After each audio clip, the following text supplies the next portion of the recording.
Hi everyone, welcome to the Race on Everything, episode 254. You're joined by myself, Fenian, and I've also got Nolsey here. How are you, Nolsey? Hello. Fluoride should be joining us at some stage.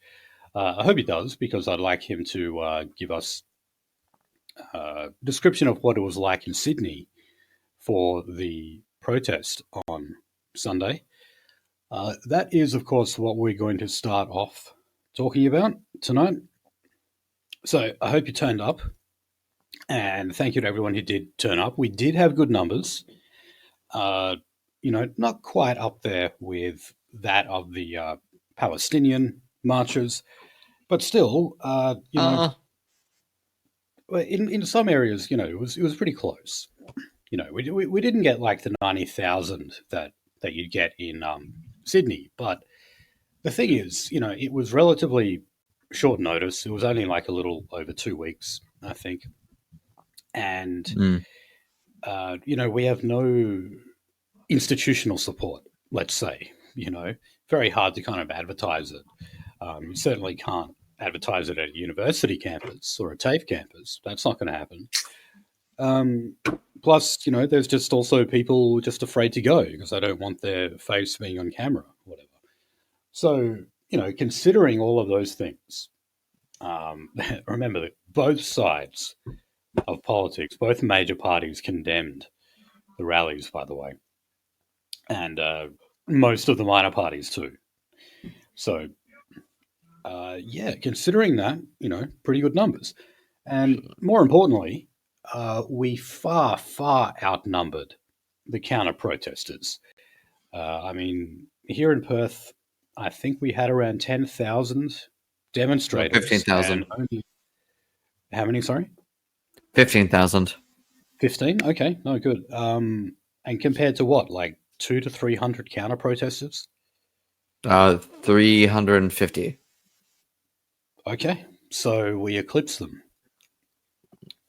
And I mean, again, I was actually going to go join the counter protest. It's like, oh God.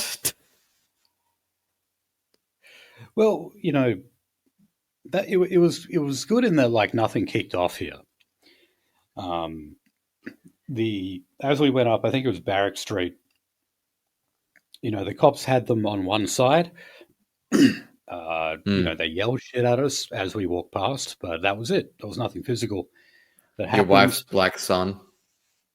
And there was a couple who were there on St. George's Terrace who sort of weren't supposed to be there, and they just there was one woman that had a "fuck white supremacy" sign. But that was about it. So it would have been a really, really easy shift for the cops, considering all they had to do was just stand around for the day. The only purpose of them really was to give us access to the roads and to keep the counter demonstrators away. Certainly no one on our side got violent or, engaged in property damage or vandalism or anything like that. Unlike the rabble from the left in the eastern states. So I mean, look, just before we get to that, the media leading up to this march I found quite funny. They were going on about how the multicultural communities in Australia were feeling very vulnerable and even threatened. And sometimes you had people saying things like, on the 31st of August, you better stay inside because it's not going to be safe for you. Dear Lord. Oh, God. A load of crap. I remember it was funny, I just kept seeing Muslim families walk past us.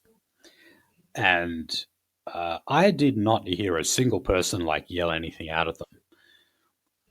So the idea that we were going to be a threat is ridiculous. And there's Fluoride. How are you going? Oh, good, thanks. Before we start, is this a good idea to have this face as an avatar? It's fine. we're actually recording right now, and yes, it's Fuck. fine. Yeah, Terrible. This is not a video show. It's audio only. So All right. Wanted to make sure. this fucking face. Terrible. Lord, That's- this is terrible. It's a lovely face. I don't know what you're talking about. now, so that guy looks just as angry as Bob Catter, being asked about his Lebanese heritage. I'm sure you guys would have seen some of that footage, but Bob Catter did attend. Beirut Bob. Yes, Beirut Bob. And he did attend the march in Brisbane, one of the very few politicians to actually do so. But I don't really get why he gets so angry when they mention like the fact that he has like a Lebanese grandfather, I think. And whenever you call that guy Lebanese, Bob Catter just says, no, thank you, he was Australian. You know, it's like, yeah, okay, but what we're getting at, Bob, is that you don't exactly fit into the Anglo-Celtic archetype. But no, he gets very angry, and one of the journalists, he actually like stuck his fist in his face, and he's like, "I've punched people for saying that." Terrible. And Bob, yeah, you may be 80 years old, Bob, but that is technically an assault when you do that. That's threatening assault. So not a good idea, even for an 80-year-old man to do. So, anyway, Fluoride, did you go to the march in Sydney? Yep, I hit up near Sydney March. It was a pretty bloody good day out. Perfect weather. Do you know, like, round about how many people you got? Nah. Bloody speculative.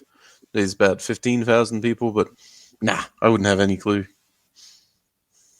Okay, because I wasn't able to find numbers on that. We did have another guy. I saw some pictures from the rally in Sydney, and did Joel Davis? Did you see Joel Davis speak? Yeah, turned up. Where was it? It was can't put my finger on the name of the park, but yeah, it wasn't at the first place. Bugger all speaking was going on there. It was just the rally point, and then we motorzied up the road. Okay.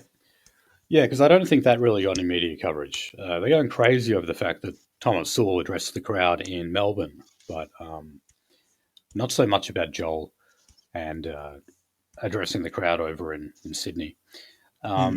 Anyway, well, I would say with that, there was live coverage. They got 50 to 60,000 people watching it, but that could be all over the world. But still, the biggest footage basically had him up there. But yeah. That's when they started having a little drama outburst in the crowd.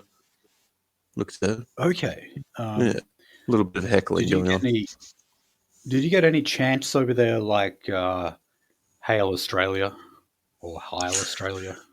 I was moderately close to the front, but I didn't hear that going out pretty far if they were doing it.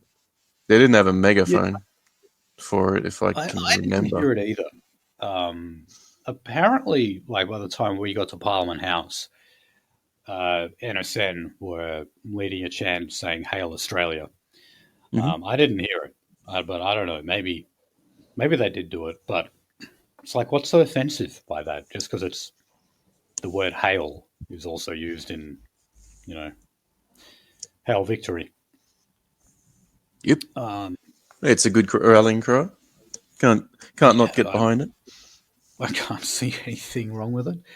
And then when we were there, waiting for the speeches at Parliament House, the microphones weren't working, or at least they were like really, really low volume. So you had the leader of the NSN chapter in WA get on the megaphone, and he did a few Aussie, Aussie, Aussie, oi, oi, oi on it. And then people started chanting for him to give the speakers the megaphone. But the megaphone was covered in Nordic runes. So it's funny, like he walked over to give the megaphone to Rod Caddies from One Nation. And when Rod Caddies like saw what was written all over the megaphone, he like went, nah, not doing that. Not using that. He'd rather not be heard than be seen using the megaphone. Even our guy earlier basically was he handed over the megaphone to him to use, and yeah, he was happy enough to use it. And yeah, just a rando who turned up to help with the difficulties in plugging her in because she was out of battery or that. But yeah, I really enjoyed that whole bit. I'd highly recommend people watch kind of cutouts of it because apparently that shit went on for like 40 minutes of them trying to get their stuff on, refusing to take the megaphone. Do you mean in Perth? Yeah, in Perth. Oh, yeah. Well, yeah, went for a while. Yeah, that's why they kept chanting like to give him the megaphone. But yeah, they had technical difficulties for a good while. Yeah, it would have been about a half hour or something, and the crowd was getting very restless over all of that. Oh no! Wait, we're waiting for more people to turn up. It's not that I don't want to touch this thing. I don't want to be seen touching this thing, even though you're gonna get lambasted with it nonetheless. Buddy, fucking heck! Yeah, what an asshole.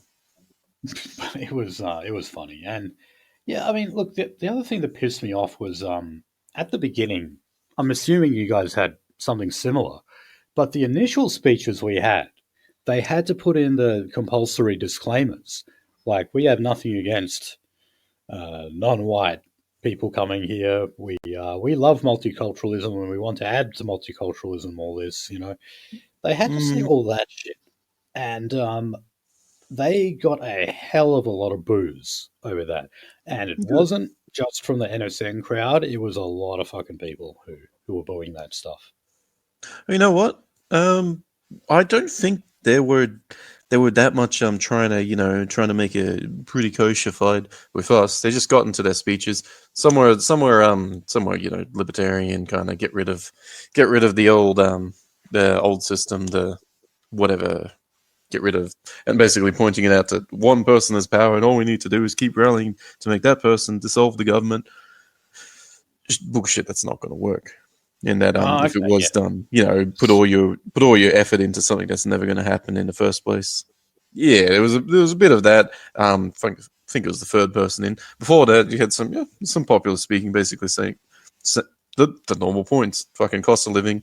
They're bloody bringing in enough people to fucking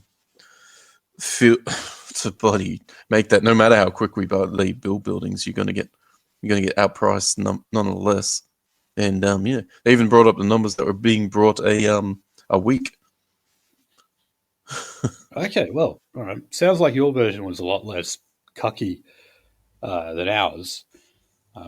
We also had like I saw like 3 Africans in the crowd as well, and like one of them was like dressed in the Australian flag. It was strange. It was very strange. There were a couple of Aboriginal flags amongst the flags. There's like 3 or 4, maybe. There's a sea of blue, but yeah, there was a couple of Aboriginal flags. I guess that's them trying to say, yeah, it's for all people of Australia, but yeah. Yeah, I'm willing to tolerate that. I did see one Aboriginal flag, which, that's fine. So, I don't know if you saw in Brisbane, they actually had like a fresh off the boat Indian do a speech there. Yet another way to try and make it look like, it's not about race or whatever. And then this guy just kept getting booed. And before he could finish his speech, like some other guy grabbed the microphone off him and started doing a chant, Aussie, Aussie, Aussie, again. And that was basically the end of that guy's speech. So, no, I mean, look, the media to an extent, I think, are correct when they say, like, that these rallies were about race when it comes to the issue of immigration. Mm-hmm. It's not just about the raw numbers who are coming in and pushing up housing prices and the like. There's another element to it. There's a racial element to it. There's a cultural element to it. And just because most people there were not neo-Nazis, as they're always called, doesn't mean that they're not taking race into account. So, yeah, I mean, I would say to the media, yeah, like there was definitely an element of race, but so what? Well, our media system is there to pick it up at the smallest glance. And when they say it, what, you're going to think they've cried wolf, or you're going to agree with the media? Because broken clock twice a day, but yeah, they can pick it up and they can pick its meaning up easily. And bloody trying to put not racist, please don't bully in front of the thing is who you trying to win over? The people who are spitting on old ladies? The people who would rather you be fucking dead? The police? You're trying to win over the police? That's a fucking. Who are you trying to win over? Well, wait, what about counter-protesters? Did you get a look at them? I heard there was one person shouting at the crowd, and there was a second person I personally saw that was thumbs downing the crowd. Brutal. Nothing as far as I could tell here in Sydney. Oh god. Okay, so look, I think we got to bring up this issue of the camp sovereignty, this Aboriginal encampment in Melbourne. So most people would be aware that Thomas Sewell and two other White Australia members were arrested yesterday outside the Magistrates Court in Melbourne. And this was to do with, they've been charged with a bunch of stuff like violent affray and, what was it, discharging a missile, which just means throwing something. And this was at this encampment that is supposed to be like an ancient burial ground as well. So, it's very holy to Aborigines. The first thing to say about that is that this encampment is actually illegal. It's just improvised. It's set up there, just like the tent embassy in Canberra. There's officially no such thing as an Aboriginal tent embassy in Canberra, and it's set up illegally, but it's tolerated. The cops just let them have it. It's actually the same thing here, this camp sovereignty. It's not like they ever took out deeds to the land or anything. It's public land, and they just took it over. That's a nice park you have there. That's a nice beach you're on. That's a nice backyard you have. Shame it's mine.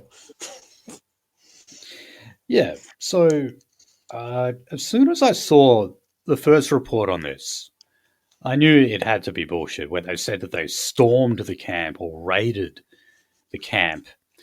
And what's there to steal? Well, they reckon, like the letters. They reckon they were like trying to take those down or something.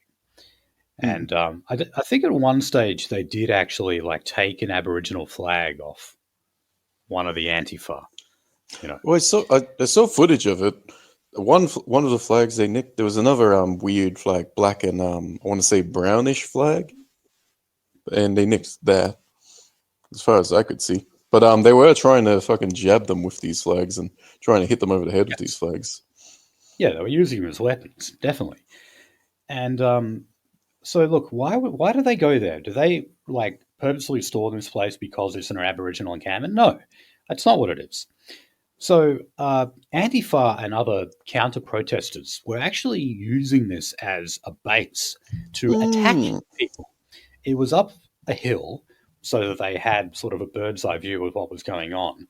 And they were looking to see the protesters coming back from the march and heading to their cars. They would then attack them. They'd run down the hill and attack them. Fucking hell. They would also see what cars they were driving, and they would vandalize the cars. They were spray painting the cars with the word Nazi and other. Was it everybody's cards, or just people who were parking and going to a protest with a bloody flag on? Well, if they identified them as someone who was a protester who was at the march, they targeted their car. All right, so you have organized crime going up the hill in order to vandalize people's property, and you have the police, yeah, vandalize, assault, fucking hunt people down, on a, what would you call it, a political basis? Yes, yeah, definitely. So, it didn't take long for word to get around that this was happening. So the NSN guys went over there. And I don't know about this, but the police must have been informed of that. Like if word was getting around and the NSN boys heard about it, how do the cops not know about it?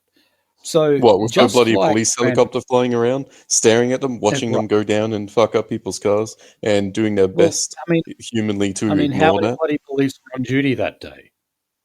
How many were on Fucking duty? the horses could have run up that hill and chased them off into the fucking wilderness. So, So yeah, so that was and a perfectly legitimate thing they were doing in the fucking state's eyes. Perfectly legitimate thing to punish the people for going to that rally, and yeah, protected class because now they're getting fucked up for going in there and, well, basically stopping more crime. It's worse. It's worse than just stopping crime. Vigilantism.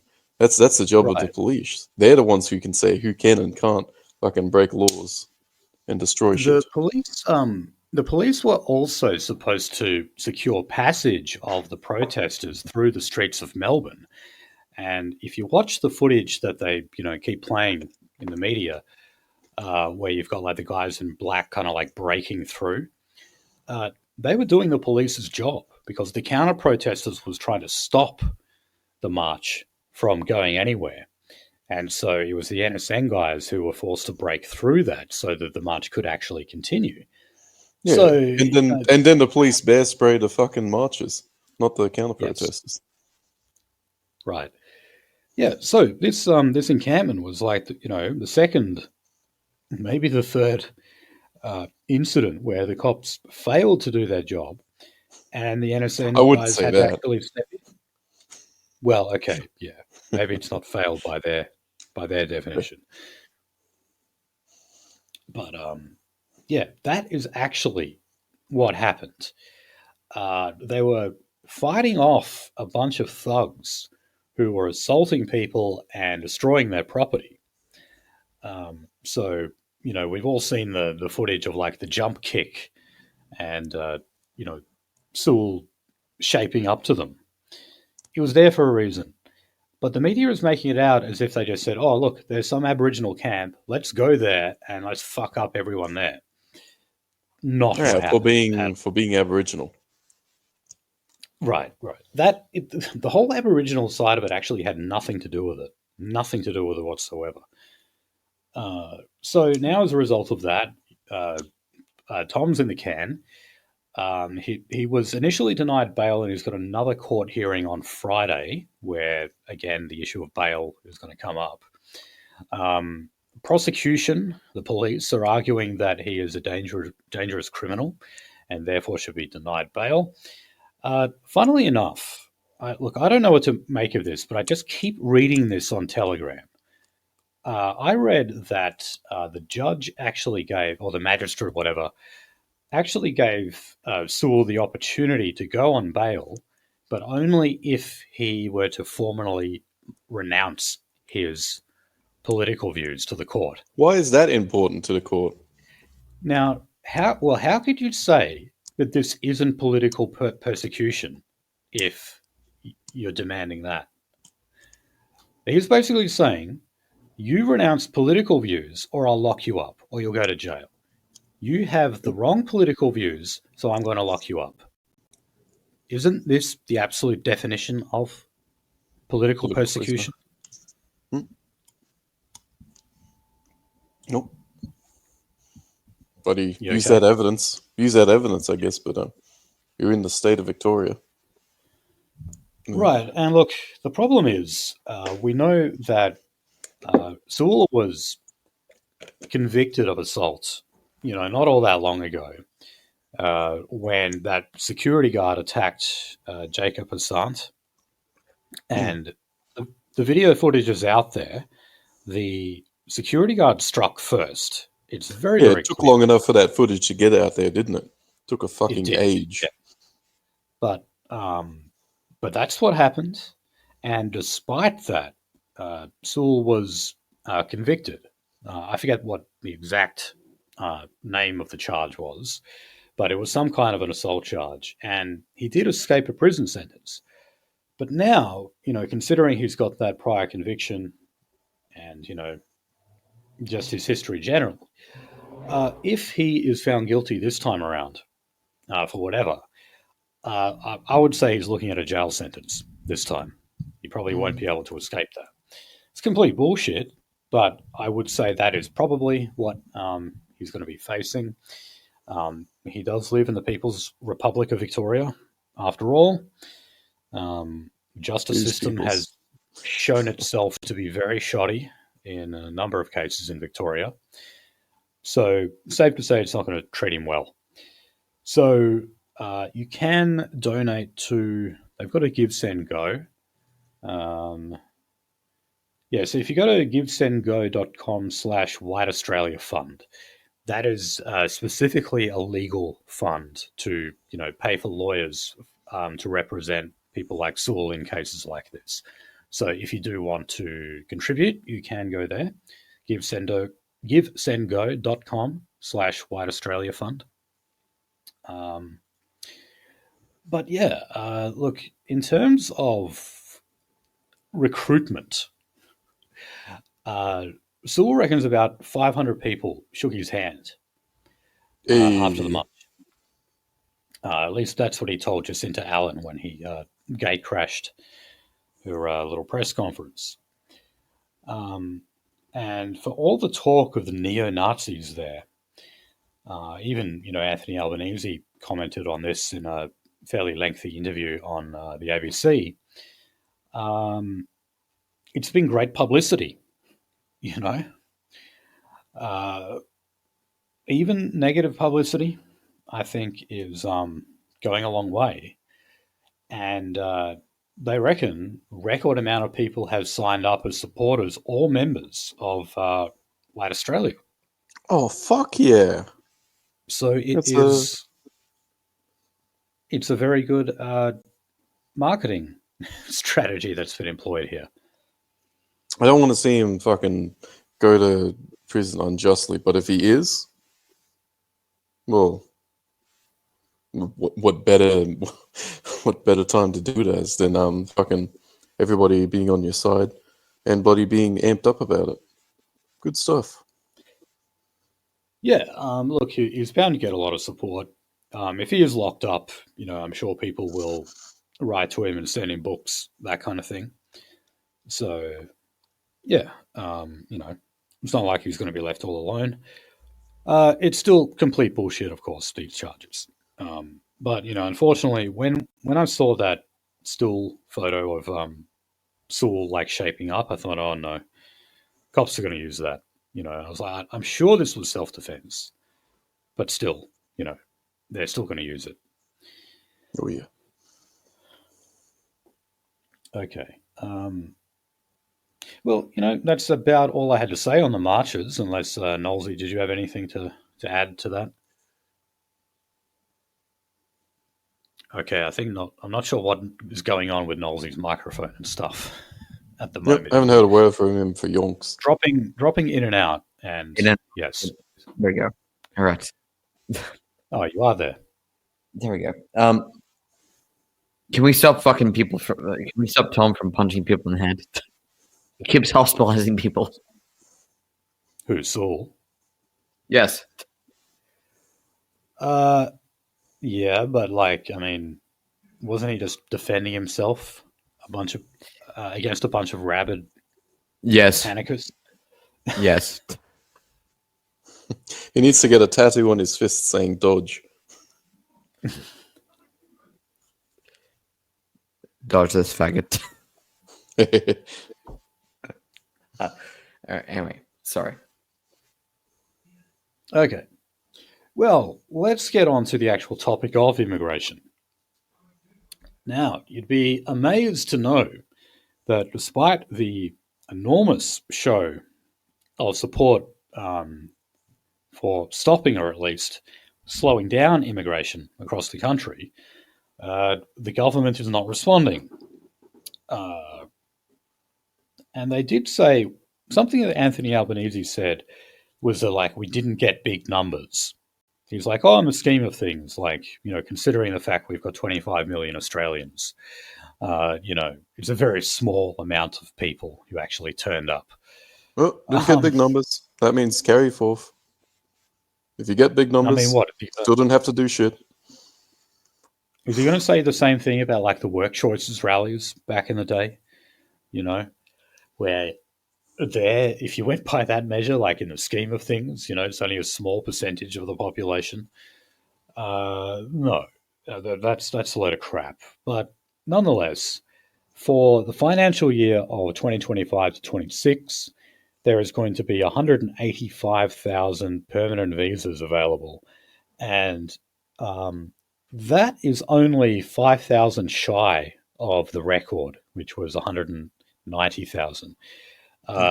Previously, so the previous financial year was 160,000. And look, as we've covered many times here, that just doesn't really matter because you're simply talking about permanent residency visas. You're not talking about immigration on the whole. You're not talking about net migration. But you can be guaranteed that that is going to stand up there as well, because one of the recent stories we've gone through is that the student visa program is just going to go right back to the same numbers it always was. So even in that one area where they were actually cutting migration a bit, by about 20% for one visa class, well, guess what? That was temporary. It was only destined to last for a year. And next year, we're just back to normal numbers again. So the government is certainly not listening to us at all.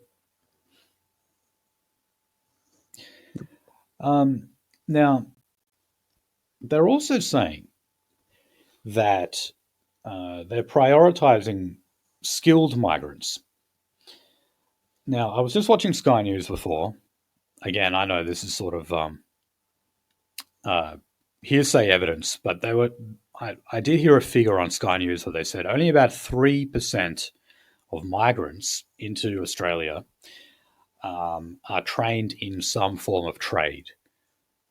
So sweet fuck all.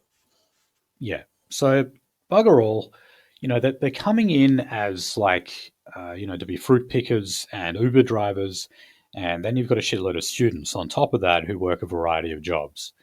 But in terms of like actual people who can use their skills to build houses and buildings, there's not very many at all. Even though we keep getting told, well, we have to let the migrants in to build the houses in the first place. No, we're letting them in without building any more houses and running out of places for people to stay. That's the reality of the situation. So also the family visa program is going to remain over 50,000. And there is, some of the migration agents and that are still complaining because apparently there is a backlog of family visas. And that includes like spouse, relating to spouses, to children, to other relatives. And apparently there's a backlog of about 100,000 people there. So given that a lot of those would be permanent visas, they've got to kind of get in the queue. But yeah, there's just ever more pressure on them to let them in because of the amount of applications that they have pending. And, we mentioned before that, the ABC does actually complain sometimes about how migrants get screwed over by things like high application fees and high fees for English tests and that kind of thing. And, I basically made the point that, like, it's supposed to. Like, immigration is a Ponzi scheme, meaning that people get in on it to make a buck, to make a profit. And yeah, definitely the migrants are going to be the ones paying for that to a large extent. So with this backlog, there's even more incentive for the government to push through more permanent visas because that incentivizes more people to apply and pay for visa applications. And there is a huge, huge monetary incentive here for the government through revenue raising, for migration agents, immigration lawyers, humanitarian lawyers, etc. People running fake colleges. All sorts of I stuff. would like to say, I've been watching a bit of the old scammer. The scammers get BTFO routine get ruined, and the guy fixes scammers. A lot of them out of India, just about all of them. The way you can kind of see immigration from not just India, but like Philippines, etc., is it's one nation's way of retrieving money from another nation. Even though that kind of money is kind of set off the tiniest amount by kind of by charging them these fees, they're going to get so much more out of this system than they have to put in. So we are not extracting bugger all money from people coming out of the boonies. They're aiming to yoink from here. It's monetarily, it does not make sense. They're going to extract it, send it back, or bring their families here, so it's kind of go to their people. But it's no matter what price you put it at, they're going to come over here and live like kings, and maybe make their family live like kings back in their home countries. Right. Yeah. Now, okay. We got to talk about this Nauru deal. So we're talking about 3 refugees here who were found. Their requests for asylum were not valid, therefore they have no right to settle in Australia. They were held in indefinite detention, though, because they couldn't be sent back to their home country. So the most famous example is the South Sudanese man who claims he is bisexual and should not be sent back to either Sudan or to Nauru because he would be persecuted for his sexuality. What about the myriad of nations you hit up before you moseyed on over here? Well, if you're bisexual, why don't you just stick to women then? Then you won't get in trouble. Why doesn't he just take that option? Oh, that's right. It's both. Fuck. But anyway, we did mention last week that a deal was struck with the Nauruan government to take these 3 individuals. And this week we have information on just how much that cost. Over $400 million. Good Lord. For 3 people. 3 people. We gave Nauru $400 million. Now, this is not me saying that, therefore we should keep these people. This is me saying, why don't we just say, we don't care what it is you're facing back in your home country. You can give us these fucking stories on being a bisexual or whatever, but you don't belong here, and the country that you came from is where you're from and where you live, and therefore we're going to send you back there. Why can't we just do that? And then we don't have to fucking fork out, what is that, like $133 million for each fucking person. Why don't we simply just send them back to where they came from, and we don't care if they're being persecuted there. Just send them back. Talk about persecution. You can kind of fiddle with the definition of it, because I remember immediately after the fall of Bashar al-Assad in Syria, they were no longer taking people as asylum seekers from Syria, because, they're the wrong type of asylum seekers. Yeah. They would rather these people die, because that's the whole point of the fucking war in Syria, is that these people die. Yes. So, yeah, you can use it as a bloody weapon against people, against your bloody international political opponents, I guess. Right. Yeah. Nosy, are you doing like a plumbing job or something in the background there? No. Yes. You might just want to mute yourself till you get that under control, whatever it is you're doing. Okay, so yeah, I mean, look, we do have a history of paying these island nations to help us out when it comes to illegal migrants, and not all of it I oppose. Like the refugee, sorry, the what do you call them, um, offshore detention centers. We do need those. If we the moment we let them get onto Australian soil is when we The cost give them goes up access. exponentially. Yes, and all of a sudden they've got access to Australian courts and Australian humanitarian lawyers, and What then fucking looks of it? They have it over there. The fucking finest lawyers money can buy. Fuck me dead. yeah. Oh no, they've still got it set up there, but it's much more difficult for the government to deal with them once they come on shore, and that was the whole idea of the Medivac scheme, if you remember that. Uh, they needed to get emergency treatment, medical treatment, so they had to go to Australia. And every single time those people got in on Medivac, they never left. Oh, funny that. Again, Your audio is horrible. I'm not sure what you're doing there, Nolsey. But this guy is like nearly as rich as Ozpill, and he still can't get his internet connection under control. Yeah, waiting for him to put a big old satellite on his house. He can go crawling and scraping to Papa Elon and get Starlink. It's good enough for fucking wartime drone operating. And yet here he is with the fuzziest vision you've ever heard, shittiest internet connection, and stutter vision on paying. I was gonna say any fucking argument when it comes to multiculturalism in Australia is it's either food or slavery. In terms of enriching us. Yep. Is it food? Yeah, I mean, or is it slavery?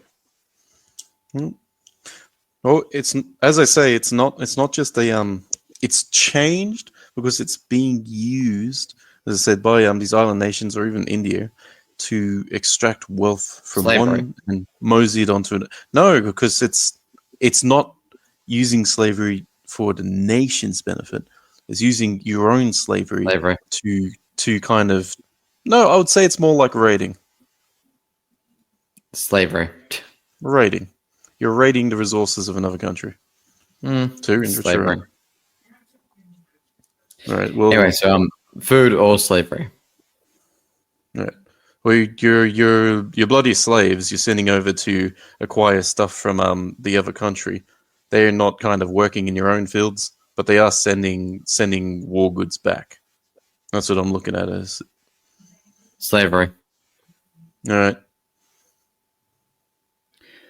Okay, so look, the government is also being scrutinized over the fact that the details of this deal were largely kept secret. I mean, for example, when we covered the story last week, we weren't able to tell you how much the deal cost. We simply knew that a deal had taken place. The details have since leaked, of course, and the government is saying, no, we're being completely transparent here. I don't know about that. Why did it take so long for this information to come out? Why haven't you told us about whether or not this is going to apply to future detainees who are found to be illegal? They're also not telling us exactly what Nauru is going to be spending it on. Perhaps it's just going to corrupt bureaucrats. We're not sure. And you know what? I'm actually going to go. This is a good opportunity, actually, to go to one of our later stories. So I'm just going to skip ahead and talk about their planned reforms to freedom of information in this country. When you make an FOI request, basically, they are going to make it a lot harder for you to receive government information, even when you do make an FOI request. So for starters, one of the things that they are proposing is that you would have to pay a fee of $30 to $50 to make that request in the first place. So that obviously would make a huge reduction in the amount of people applying in the first place over that. It may also be that documents might be labeled as cabinet confidential. Now, cabinet papers, remember, they have to actually remain under seal. I believe it's for 20 years. So, that's why every now and then we get some news stories about, say, the Howard government, because cabinet papers have suddenly been released. So, the government trying to tell us that they are not engaging in secrecy and that they're being open and transparent with the public is a little hard to believe when here they are actually trying to make it harder for everyday people to get basic government information. Now, I should say, however, that we are unlikely to actually have these laws on the books. So the coalition have more or less said that they're not going to pass it. They believe it's an attack on civil liberties in this country. So that would mean the government would have to rely on the support of the Greens to get it through. So the Greens have actually said that they're likely not going to. Especially the proposal of charging a fee. They thought that was unfair. And another one was the ability to make the request anonymously. So you would actually have to put your name to it.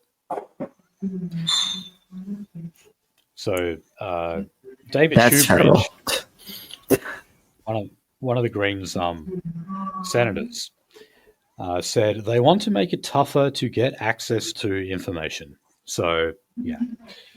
Looks like this bill is probably dead on arrival, but isn't it very interesting that the government actually tried to pull it off in the first place? Anyway, we'll keep you updated on that. Okay. So, let us go to... You need to turn your mic down, Nolsey. You're very loud. Okay. All right. So let's talk about the revelation that it was actually Iran who was responsible for the spate of anti-Semitic incidents in Australia over the past year and a half or so. So Julian Leitzer, who's the Shadow Attorney General and also the, as the ABC puts it, the most senior Jewish representative of the coalition, said that the Albanese government bears some responsibility for Iran's attacks in Australia because its criticism of Israel has delegitimized Jewish people. So here's what he said. I think when you create a situation where you delegitimize the Jewish state, which is what the government has been doing in relation to a series of votes in the United Nations, you delegitimize Jewish people here. So you're saying the Albanese government has created the environment under which Iran can pull off a stunt like this, like firebombing a synagogue and setting fire to a kosher restaurant, which is what they're accused of doing. Now, interestingly, at the time, we might remember that Israel was claiming credit for it. Tony Burke said that was nonsense. But what the Israelis were basically saying was through like Bibi's open letter to Anthony Albanese and the Israeli government's criticism of government policy and the decision to recognize the state of Palestine at the next UN General Assembly, that they were the ones who actually pushed the government to respond in this way against Iran. Well, Sky News is reporting that the reason, how it was that they found out that Iran was responsible was because of a tip from Israeli intelligence. Now, this is something that I believe the government denied. I think Tony Burke, the Home Affairs Minister, said it was nonsense. Nonetheless, Israeli intelligence apparently gave ASIO a lead. ASIO followed that lead and reached the conclusion that Iran was responsible.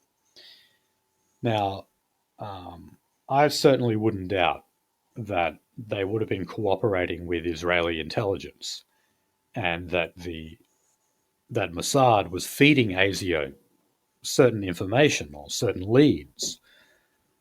But I'll also say that I'm sure some of it was misinformation or disinformation. I always forget the difference between the two. Because of the fact, especially the Adass synagogue firebombing, that actually happened a long time ago, like nearly a year ago now. Usually over an act of vandalism like that or an act of arson, the person who did it is like arrested the next day, But this has taken almost a year to pin down. And they're just saying that, it was the Iranian government. So let's get rid of their diplomats. But we don't actually have anyone to charge, do we? Because, well, we can't figure out who did it. So, look, basically what I'm saying is I think the Israeli government tried to lead us in that direction, tried to give us the idea that Iran was responsible, and unfortunately we picked up on it, and that's where we find ourselves now, pointing the finger at Iran, expelling the diplomats, and recognizing the Iranian National Guard officially as a terrorist organization.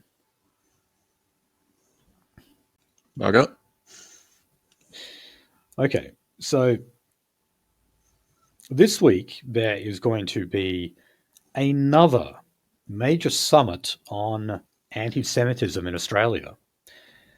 We're going to have some big names there, including Julia Gillard, our first ever Australian Prime Minister, a female Australian Prime Minister, and also David Gonski. You might recognise that name from the proposed education reforms, like the Gonski Report or whatever it was called. For a long time, I didn't realise, David Gonski is Jewish. I should have. With a name like that, I should have recognised that. But there's actually going to be a bunch of other politicians and mayors and other high-profile people that are going to be there. Gillian Siegel, for example. Now, the summit has been called, by Marine Faruqi, has said that the organisers are genocide apologists. They fucking want to ignore what's going on in Gaza. It's not at the front of the bloody headlines, is it? Or their agenda. Well, look, I don't know how much of a credible title this is, but I did see a story where they were talking about genocide scholars who were basically going to vote on whether or not Israel is committing genocide in Gaza. And they're basically saying yes, they would. And then as a result, you would have to declare Benjamin Netanyahu a war criminal if they were to make that finding. But look, the whole title of genocide scholar, I gotta be wary of that. Anyway, So David Gonski said that Australia faced a moment where division unfortunately impacts harmony in Australia and our peaceful way of life. This summit will unite leaders from every corner of our nation and across this political spectrum to stand together against hate.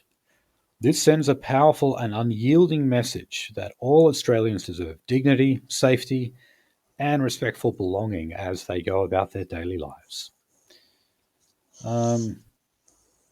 Pretty flowery Look, language. if you want people to stop criticizing Jews all the time, I don't think these summits are going to do you any good. Maybe if you stop massacring Palestinian children, who make up about 40% of the deaths in Gaza, compared to the 0.3% in Ukraine. Maybe then people will say nicer things about Jews. But these summits, what the fuck are they for? They're not going to help you.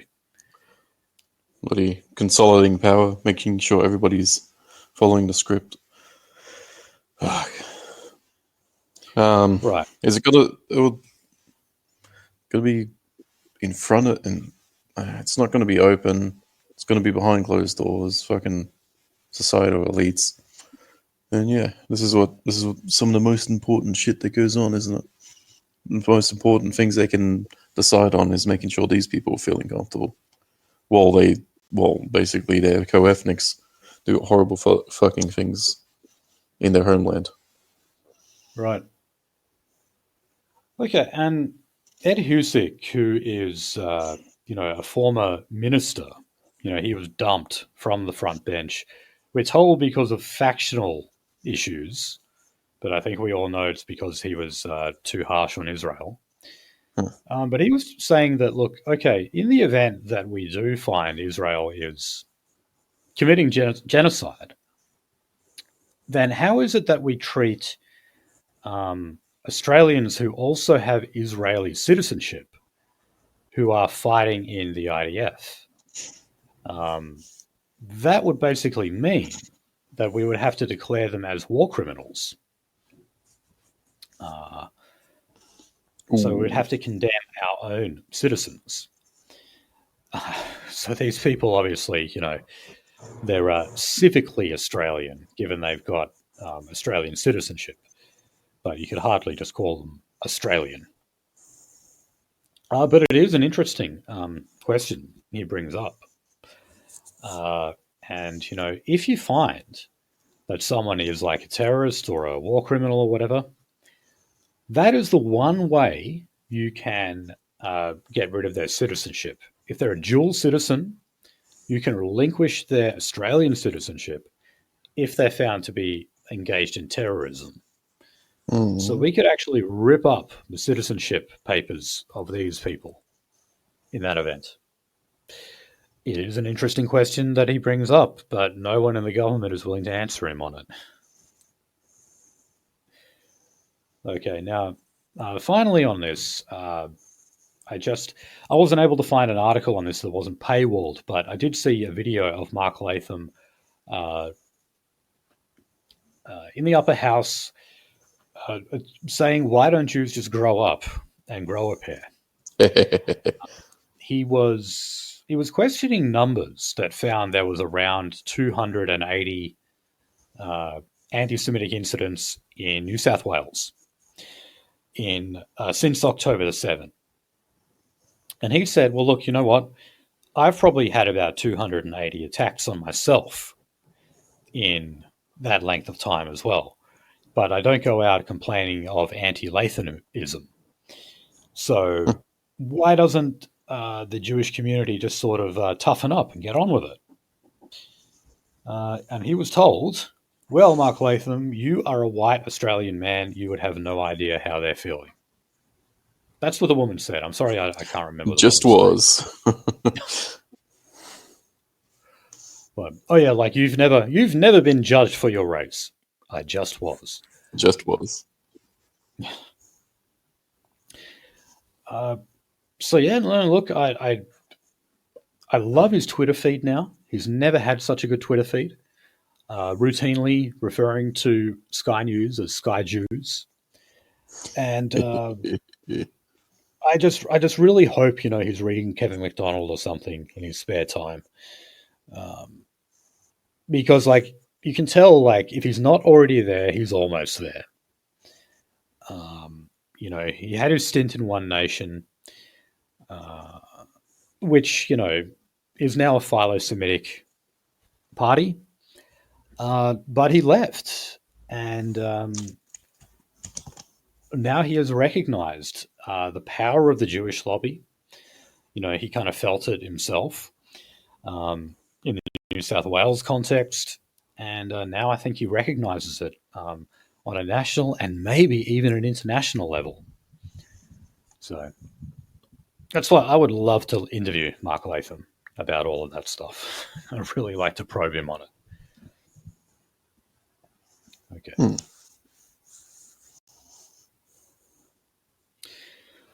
All right, so onto the economy. And I just remembered I was supposed to look up the latest GDP figures because I did see them on the news this morning. There was something. Okay, so oh, damn it, hold on. Let me have a look here. Australia's GDP expands more than expected. Fastest pace since September 2023. So over the past year, our GDP has grown 1.8%, which was higher than the 1.6% expected by economists. So on a quarter-over-quarter basis, Australia's GDP grew 0.6% compared to 0.5% that was forecast. So a lot different than our efficiency rating, which is in the minus. This is that's actually right. The whole market looks at Australia and says, "Yep, you're going up." Yes. So as we covered last week, our productivity level is negative 1%. So again, need I repeat myself and say, GDP numbers are simply influenced by migration. You just put more people into the economy. That is how you technically speaking, grow the economy because you put more money and capital into it. Does it mean we're more efficient, more productive? Does it mean we are increasing living standards? Or just are we increasing social capital? Hell no. GDP is just how much money we've got in total. So it doesn't mean a bloody thing. Okay, so interesting story from the Australian. Australia reacted, of course, to Donald Trump's trade war, which included a base percentage of 10 on Australian items. But we responded to that by rushing out an uncosted $1 billion trade policy.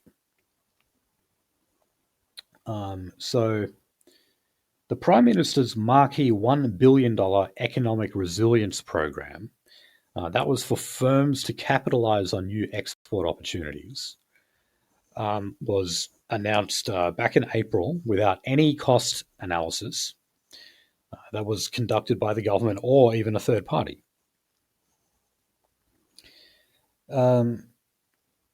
So that ended up costing us $1 billion.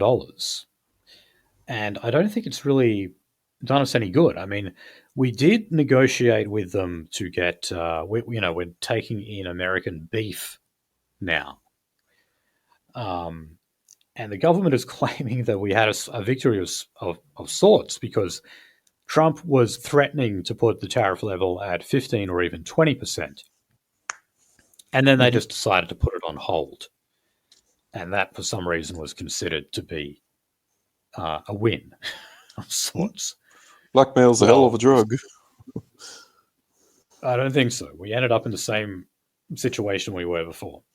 So, worse. Guess we're taking their meat, and their meat could be fucking horrible. As failed all the safety inspections. Fuck. Yeah. So look, part of this, what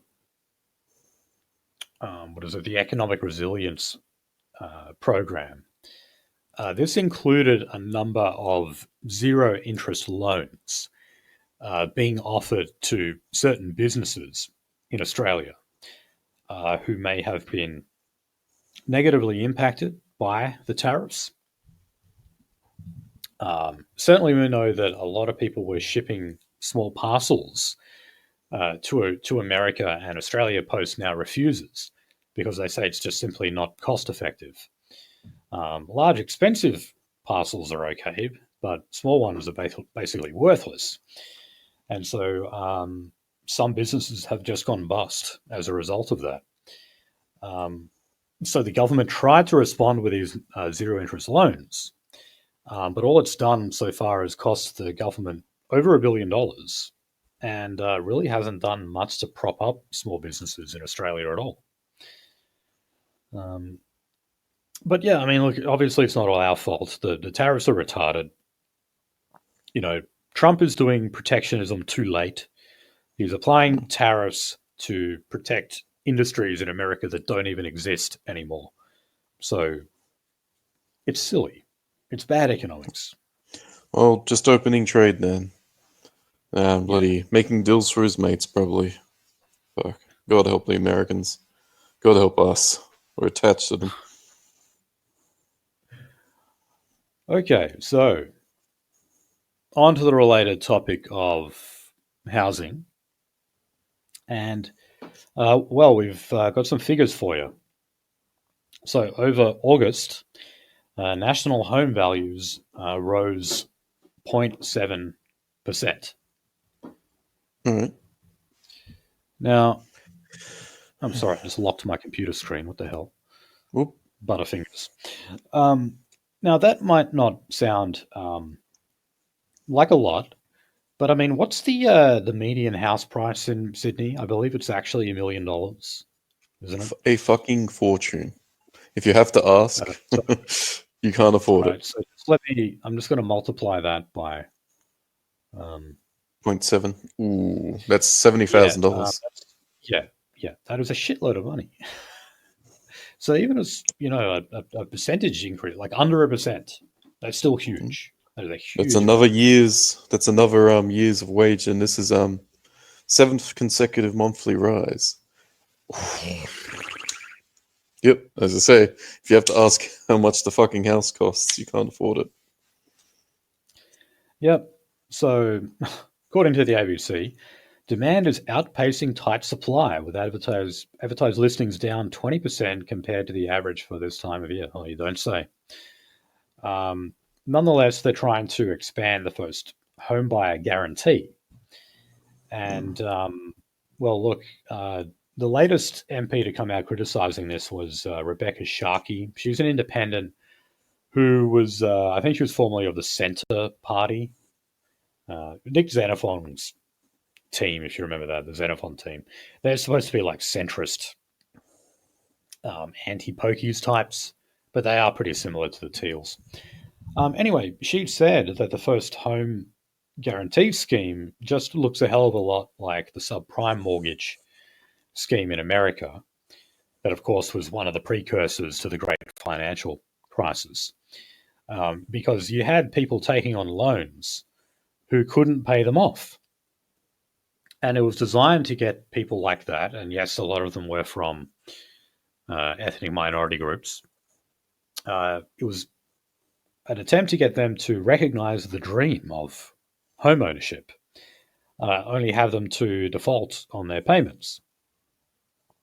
And then, of course, you know, it's the government that's got to step in because they're there as a guarantor, and it's their job to bail out. So what we've got, you know, it's not obviously the detail is not exactly the same, but what we're saying is, all right, you just take your 5% deposit, and then the government pays like the rest of it for you, and you can get in.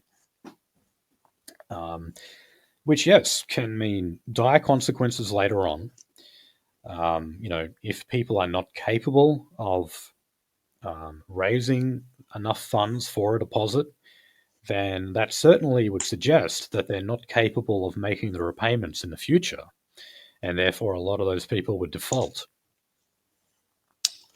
So I'm seeing a way that this could be abused. You bloody get somebody in your family to buy it, get someone else to buy it, this, that, and the other.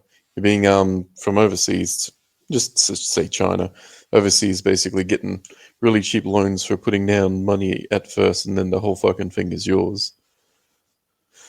Hmm.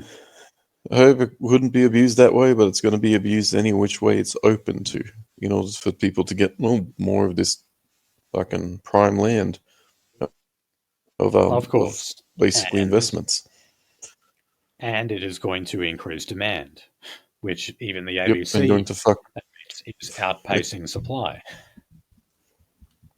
Do they have a reason for that? Is that just the invisible hand of the government? The invisible hand of the market, I mean, making its way downtown? No, and I mean, look, I actually have no problem with, like, before the first home owners grant was, simply just the government just gave you cash. You just got like $7,000 or $14,000, I think. If you were a new, someone who had never owned a house before, you would just straight up get like a few $1,000s. Yeah, that helped a lot of people. And I don't think it really pushed prices up that high back in the day. Certainly not when, like, the Howard government was doing it. But no, something like this is another desperate measure because we refuse to tackle the overarching issue of immigration. The government continues to ignore it, put their fingers in their ear, despite all the rallies that we have in our tens of thousands. Not very democratic, no, is it? No. Or is it very democratic? Well, okay, speaking of democracy, thank you to the noticer for covering this. So the Indian government is in negotiation with our government to build 1 million homes in Australia using Indian migrant workers to house Indians.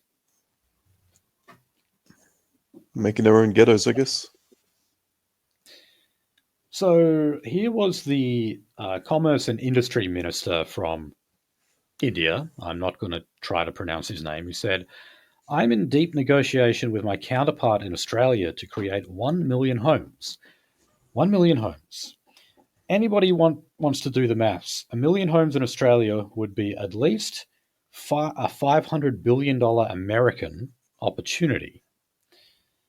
Oh my God. He's a 500 billion Australian home right now. $1 million. Now, this was information that our own government did not put out there, because these comments were made by this Indian minister in the UAE at a trade delegation. So, yeah, funny how, and again, this is the government who says that they don't operate secretively, that they're transparent. Really? You didn't tell us about the million homes being built by Pajeeps to house Pajeeps. Why not? Where would they?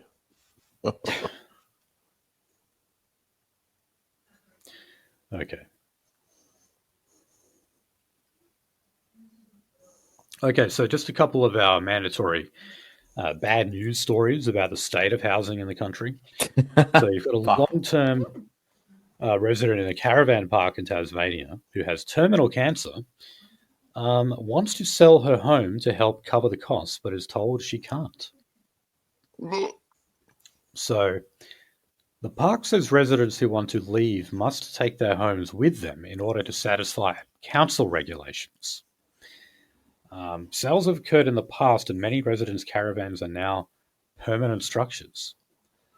So the government, Tasmanian government, says that they're going to introduce legislation to regulate the residential use of caravan parks within 200 days. Yeah. But yeah, for the time being, she can't sell up. Now, I was going to say, Rand, You've been told. You've been told now. So I know this doesn't directly relate to the housing crisis, but I will point this out. Her caravan, just by itself, is worth $100,000. Now, for a caravan, that's a lot of fucking money. And people want to live in there. Now, granted, it is like a larger than average caravan because it's got like actually multiple rooms in it, but still, it's a fucking caravan. It's something you can tow on the road, and it's worth $100,000. That is a lot. Okay, and last one. Well, this actually is more to do with the housing crisis over in Scotland. Now, we've all heard of the Spirit 4 ocean liner in Tasmania. This is a ship that has is apparently costing the Tasmanian government $600,000 a month. And so they're desperately trying to find something to do with it. That's a fuck ton of money. The most recent proposal is that we sell it to the United Kingdom so that they can ease the housing crisis in Scotland. Oh, God. So, yes, that's right. They're proposing to sell this ship so that it sails to Scotland and people who are, say, on the waiting list for social housing can go and live in this ship in the little rooms. Holy desperation. So this is even worse than like it's the Galena. It's the Galena all over again. Yeah, this is unbelievable. I mean, I'm glad they're finally getting rid of that bloody thing because it's such a fucking drain. But holy shit, that is sad. Like housing people on that thing. Yeah, what do you reckon they don't use it to house boat people on that thing? Fucking hell. Oh, no, they get 5-star hotel rooms. Oh, that's right. They get fucking pushed out of, you push people out of the neighborhood with those people's. Probably going to cut the rope to this poor bloody boat one day and then they all go sailing off into the distance. I don't think we can say like, What type of ship is this thing? Just a passenger liner? It's, like those ocean. What I can't remember the exact name of them, but the ones Carnival where like cruises? you've got a holiday. Yeah. Yep, Carnival cruise. Well, Around for a couple of weeks. Well, no, it's made for a whole bunch of people living there, and if it's just sitting there, how about this? Why can't we get it done here? Don't we have a fucking crisis here? Like you get fucking bloody roll it around the nation to the most needy fuckers at the time. Yeah, nigger. Well, if we're looking for fucking solutions to the poor bastards living off the street, yeah, Negroes living in a bloody boat housing routine. Fucking desperation, induced desperation. Okay, let's move on to industrial relations. So, thank you. The CFMEU in Queensland is claiming that there are no cultural issues within the union, despite the fact a few months ago we had a report in Queensland that found allegations of systemic violence and misogyny. So that's why at the moment, despite the fact that the union has been put into administration federally, the Queensland government is still doing another investigation into the union. They've tried to convince people that it is actually just like an investigation into the construction industry generally in Queensland, but no, it never is. It's always going after the union. John Howard's Royal Commission into the building industry back in the day, it just focused exclusively on the CFMEU. Funny that. So anyway, they're saying that after being put into administration, they have committed to 12 months of solid work that has completely eradicated any cultural issues. So here was the Queensland executive, Jared Abbott, who said, I can say right now there are no issues with CFMEU Queensland in terms of a cultural problem. I have full confidence in all the staff who work with me. People need to what remember happened to that that systemic? a Fuck. voluntary organisation that people join, and under freedom of association, we don't block people from joining the union. Well, okay, but the thing is, though, one of the slogans of the CFMEU is "No ticket, no start." If you don't know what that means, it's if you aren't a member of the CFMEU, you will not get a job on that particular construction site. So it's now technically illegal. But if you're on like a first tier EBA job, where the builder has signed an EBA with the CFMEU, everyone is a member. They will make you join. Even though they're technically breaking the law, they will still make you join, and they have methods of doing so. So, when he says that it's a completely voluntary thing to do, well, not really. At least not the way the CFMEU do it. Nonetheless, I think the administration should end, and they should go back to operating the way they usually do. A construction site is a bit of a rough and tumble place to be. People swear a lot, people yell a lot, and I think that basically means it's probably not the best working environment for a woman. And that is where I think the allegations of misogyny come from. Just simply the fact that some women don't feel comfortable working on a construction site. Mm-hmm. Well, that's not misogyny, right? That just means you've got a male-dominated workforce that is, a little tough. So, quit your bitch. Well, I think I remember bloody yonks ago we used to have a big old cry that we had children running through the industrial bloody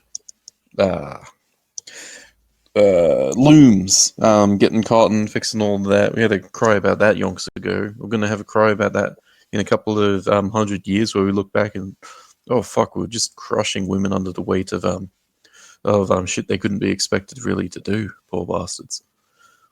Yeah. Or we're just going to say, well, we're just going to take this cut to industry to make sure that these people can afford childcare. Right. It's kind of a collapsing ass system. Okay. Oh god, Nolsey's dropped off again. Okay. He's not having the best night tonight. No, he's not. He needs to pay for that satellite, He's got the bloody. Come on, Elon's sitting there waiting with a working product. It's battle tested product. If you've seen any of that drone, some drone footage is actually people just trying to destroy the enemy's drones. They got these Starlink backpacks that they drop a bomb on. It's fucking battle tested technology. So, staying in Queensland, the Queensland Council of Unions is saying that the Productivity Commission has strayed outside its terms of reference because it recommended winding back labour hire licensing laws and work health and safety protections, which basically means they're taking away worker safeguards that have been fought for previously. Look, this is the kind of debate that we're missing out on when we just keep carrying on about the cultural problems in the CFMEU. We just don't let the unions actually get on with the job and represent their members in getting better conditions and wages for them. So, like the Productivity Commission, well, it's productivity. It's about squeezing more and more out of every worker as an economic unit. So you can see why that would be.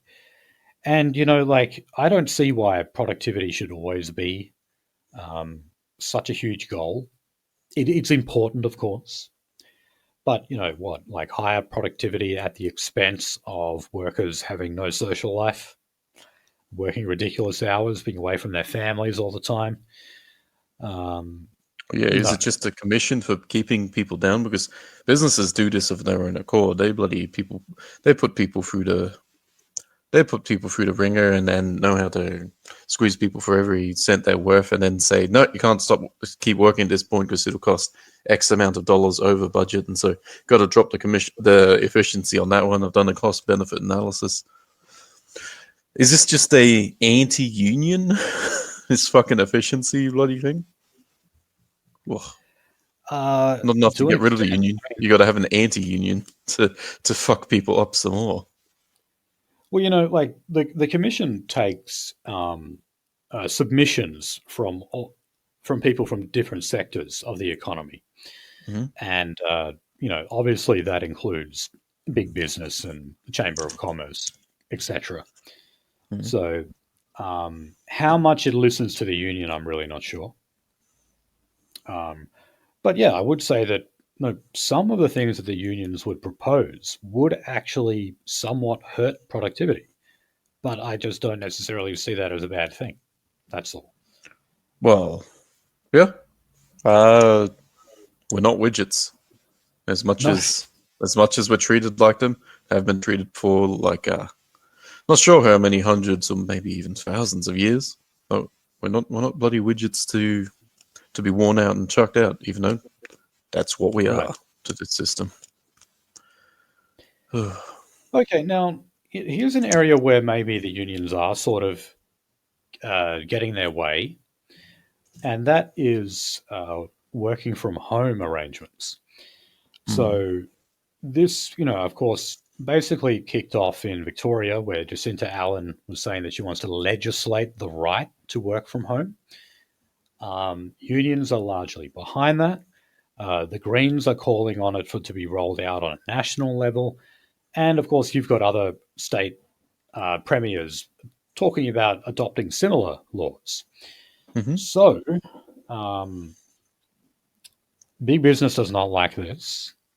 A lot of small business doesn't like it either, particularly those involved in, like, hospitality in the CBD, because, workers staying at home, that means they're not out buying their expensive coffee and their lunch. Oh, yeah. So it's not so good for them. But then also you've got like people in the retail sector as well, just saying that no, like they want their employees to be at work. And obviously for, there's some professions where obviously it's basically impossible. How are you supposed to be the person in the clothing sector of Maya if you're working from home? Well, I guess if you can get a drone network buzzing around up there, moving racks from back and forth, I'm picking up a pair of shoes. I mean, that's gamify it. That's Jetson tier, like futuristic stuff. Where Geez. Well, I fucking got home and my finger, look at it. It's big red from pushing this one button all day. Yeah, I mean, I know we've got ChatGPT and everything nowadays, but we're not quite there yet. ChatGPT, how do we get there? Grok, I need you to let me know. God. But no, look, like I said before, I agree with. I think it's a balancing act. If you can work from home, I would say don't do it any more than 2 days a week. It's definitely great that you can cut out commute time and therefore spend more time with the people in your life. But if you do it 5 days a week, like fuck, don't do that. Like I know a guy who he worked in graphic design, and he told me it just sent him like crazy. He was saying that like besides talking on the phone every now and then, that was the only human contact he was getting, that and communicating via email and stuff. And he told me it just sent him fucking crazy. And I bet it did. So yeah, don't be an anti-social shit like that. That will not be good for your life at all. I do like to agree with you every time you bring it up. I mean, disagree with you every time you bring it up because What about for side hustles? You got a main job, you work from home for another job. You could do that on your phone, right? Yeah, but you're still being social with that other job you've got. Yep. So, well, I'm just saying, don't be a complete hermit. That's all. Minimize the which I think hermetism. most people agree with. Okay, anyway. So, lastly on IR, the Commonwealth is looking to introduce the Commonwealth Workplace Protections Order Bill. Now, this is about protecting people from aggressive customers. And as we know, that is becoming more and more of an issue. Gee, I wonder what they're referring to. Yeah. And, well, look, to be fair, yes, obviously it's an ethnic thing.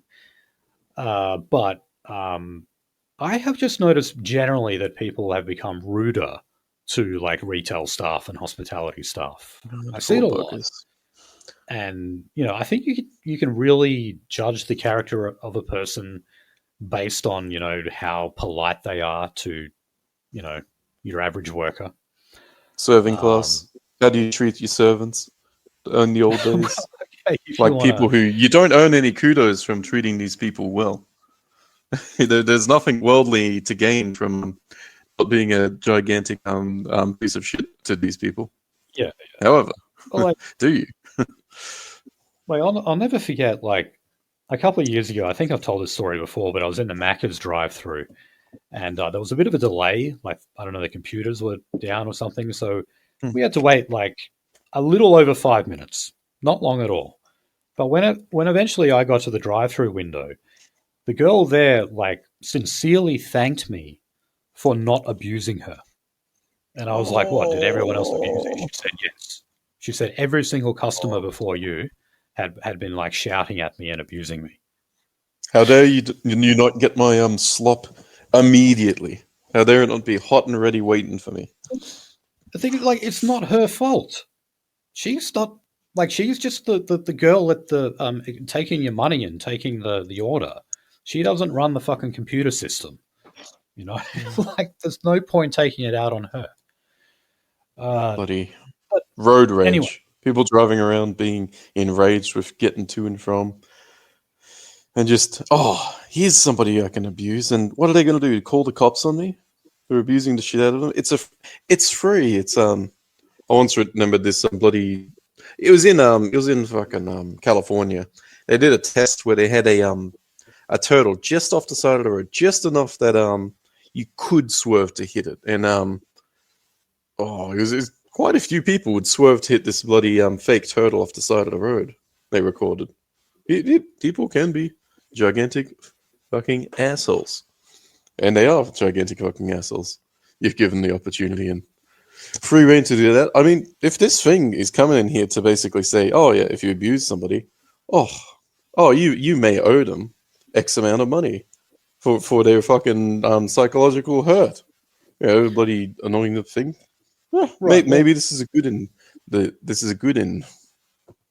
Okay, thing. Well, I'll give you the details of it. So what it is, like, you can effectively apply for, like, an AVO style restraining order, to keep violent people away. So if you're someone who has continuously abused staff at the local deli or whatever, they can apply for a restraining order to keep you the fuck away. Right, without going through the courts and getting an actual restraining order by one person to one person, they can basically say no longer accepting customer service from this particular asshole. He keeps coming in just to abuse the shit out of the staff. Yeah, and look, on the surface, that sounds pretty fair. But here's the problem with it. It could say, for example, be used by the e-safety commissioner to apply for these orders over people who just write, like, a strongly worded email. That's the problem with, like, the definitions used here. If you leave a bad review, you can get banned? Yeah, stuff like that. Yeah. Yes. So, people are trying to evade criticism or contact with the public based on real issues and grievances. Any they can form of basically put cooling. their hands up and say, well, look, I don't want to deal with this. I don't want to talk to this person. I don't want to negotiate this issue. I'll just take out an order against them and have them silenced and problem solved. You know? Hmm. So that is a problem. That's there. Yeah, I mean, how else would you know besides word of mouth from your family, friends, or looking up Google to see what's been said about this place you're about to purchase product from? Yeah.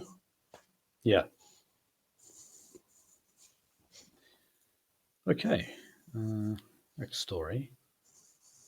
Sorry, I'm in a little. I shouldn't be doing this. I'm like actually perusing some more of the photos from the march in Perth. Could be I worse. You should could be see. perusing Twitter. I could be. Yeah. Okay.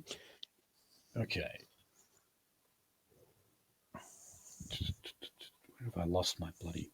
Oh, okay. Climate and energy. All right, so now, last week we covered the story of a man who was just owned a house with his wife, and they were signed up to the energy company Engie, and they got a $1,200 electricity bill for 1 month in a household of two. $1,200 dose.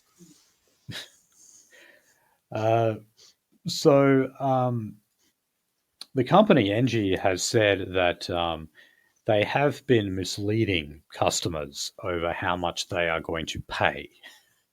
Because safe to say, if this guy knew he was going to be on the hook for that much money for just 1 month, he never would have signed up. Quick, turn the lights off. That fan's coming right off. Unplug the fucking phones. Yeah. Fuck me, dude. $1,200 dose. Fuck. Yeah. So look, because it's in South Australia. So the South Australian government did know about this, and they've actually referred the matter to the Australian Competition and Consumer Commission, the ACCC. All right. But Engie is just trying to get in ahead of this, and they said that they're delivering new training to their staff on the importance of providing correct information. What the fuck? Oh, man. All right, fair enough. Tell them that you're going to rip them off. Tell them you're going to get them to pay an ungodly amount of fucking money for 1 month of electricity. Is that like that advertisement, that satire advertisement saying, do you want better internet which costs less and goes really fast? Fuck you. We have a duopoly. Yes. Okay, now, well, we've got some, well, not real figures, but we've got more evidence showing that we're not going to meet any of our targets for net zero.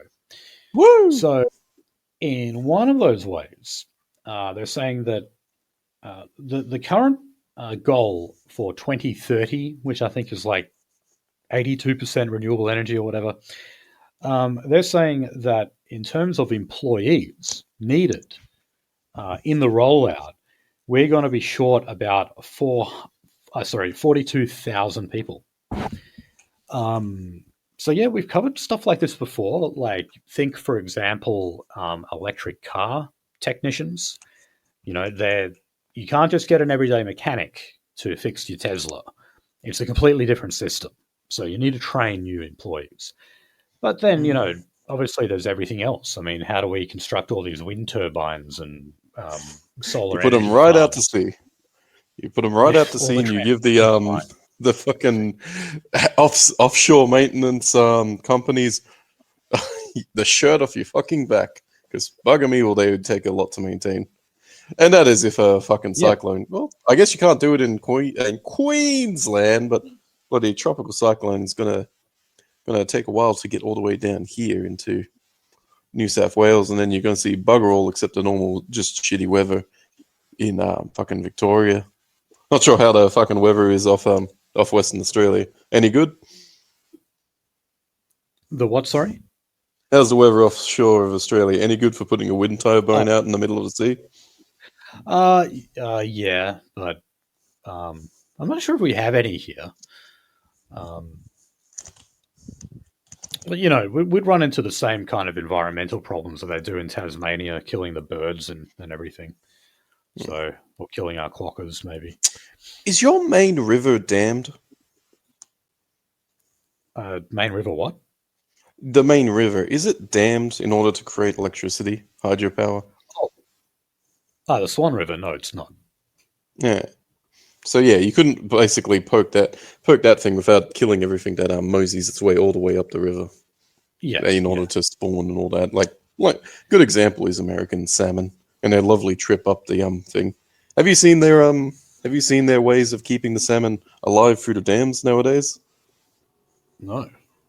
You got these weird tubes that basically the salmon instinctually go for the tube, and the tube shoots them right up the river. It's All right. it's delightfully conservationist.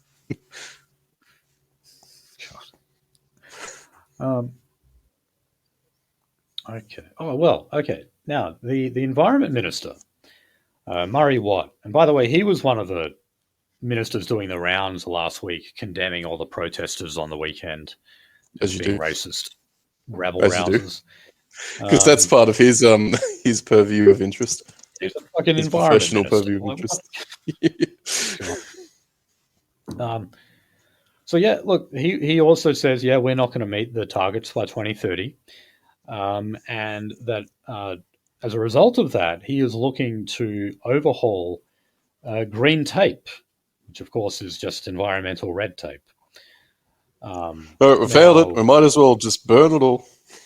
Fair enough. Well, I really have to stress this. When they talk about green tape, this isn't what you usually think of, right? This is not like when you try to get, like a building permit or, permission to build a cubby house in your backyard for your kids or something like that. Yeah, and it might block the view of your neighbour, so you have to get permission from the council.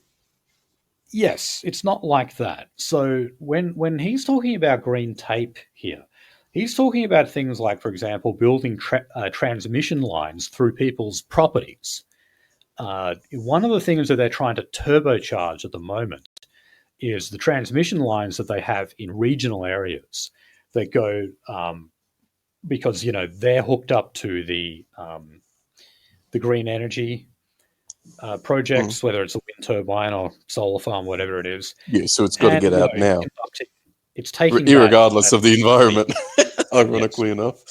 Yeah, well, that's the thing. It's very ironic. Yeah, and not a surprise that a lot of people in the regional areas whose property is interfered with in this way, they don't like that.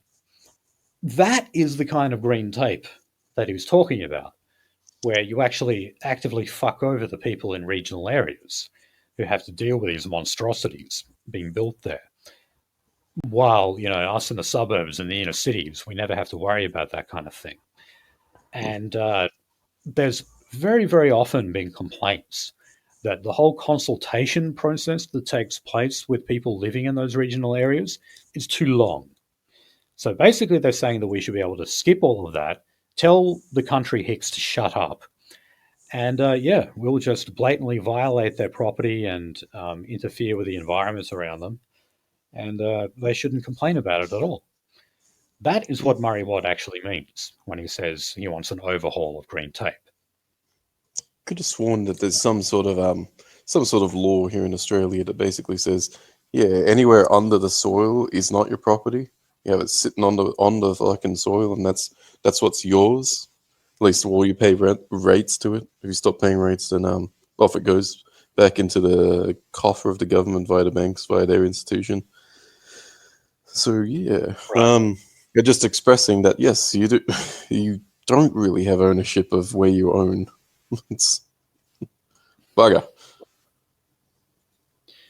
Yeah. Now, in recent weeks, we've basically had one story each episode where we announce another wind farm biting the dust. Or a hydrogen plant. Or a hydrogen plant, yes. Unfortunately, today we have the opposite. So this is the Robbins Island wind farm that has been dubbed the wildlife killer. So this one is in Tasmania. It has been approved. However, it did have to go up with significant conditions attached, And this is to do with the protection of avian species, which includes How? Fucking how? A big net around it? Well, I'll just read this bit. So that includes the orange-bellied parrot, and of course the Tasmanian devils. What wouldn't the Tasmanian devils benefit off all the bird kill though? Yeah, I was going to say the Tasmanian devils don't fly, so I'm not really sure how the wind turbine would affect. Oh, maybe because it's in there and in one of their environments that is doing pretty well. Yeah, maybe I'm not sure. But all right. So here are the conditions. It says it includes the 3 years of OBP survey work prior to the construction to determine exactly how much the species uses and overflies the island, which would inform risk management during operations. 3 years, all right. Seems pretty nice and long. The company ACEN would be required to help fund those projects, and that breeds and releases more birds into the wild. If you're lucky. Kind of some creatures just don't breed very well. It's like they want to fucking die. Yeah. But yeah, basically what they're saying is, okay, yeah, we will be killing them, but that's okay. We'll just replace them, like by breeding more of them. Can't necessarily disagree. If we took the whale and fucking started farming it for, I don't know, whale milk, and then just kept yeeting out excess into the sea, the whale's never going to go extinct, I guess. Yeah, I guess so. Oh, God. Okay, now here's something interesting and sort of contradictory, something very much from Irony Land. Barnaby Joyce, who has told us that he never actually supported net zero, even though officially he did, because when Scott Morrison negotiated that with the Nationals back in the day, you did have some Nationals who opposed it and went straight to the backbench, like Matt Canavan. Barnaby Joyce did not. So, on paper, he's basically telling us on paper he may have supported it, but, in his mind he didn't. And he now says that he had his fingers crossed while he signed the bill. Well, he says, he's like, look, I shouldn't have even done that. He's like, he's basically saying he made a mistake and that he should have done the Matt Canavan route and just gone to the backbench. But anyway, he is planning to introduce a private members bill to have the net zero by 2050 target abolished. Now, interestingly, Andrew Hastie, who is the member for Canning here in WA, he's also considered to be a bit of a maverick conservative, hard right conservative, and some people have even touted him as a future prime minister. I'm not so sure about that. Seat of Canning in WA is actually a marginal seat, and yes, I know Peter Dutton came from a marginal seat as well, but usually they don't pick leaders from such seats. But anyway, Andrew Hastie has been doing a lot of signalling against net zero lately. He hasn't outright said that he opposes it, but he's certainly hinted at it. So Barnaby Joyce is saying, look, I'm going to introduce this bill and I'm going to vote for it. But you, Andrew Hastie, you should not support it. So Nationals MPs have been talking to the Australian newspaper, and they've told them that in private, Barnaby Joyce has been urging Andrew Hastie to not vote for the bill because it would basically ruin any future leadership ambitions that he may have. So this is some sort of poison pill he's trying to hand out? Fucking complex shit. So, Barnaby, why are you introducing the bill in the first place then? It's like, here, I want to introduce this bill, but I don't want people to vote for it. It doesn't make a lot of sense to me. I guess to shore up that everybody is in agreement that this is a fantastic. Basically, prove your loyalty by voting for it. Well, he says here, he's like, look, if you vote for it, you won't be a future Liberal leader, and you'll also be dumped from the front bench, just like Matt Canavan was, and therefore you will have less of a say and less impact on climate and energy policy going forward.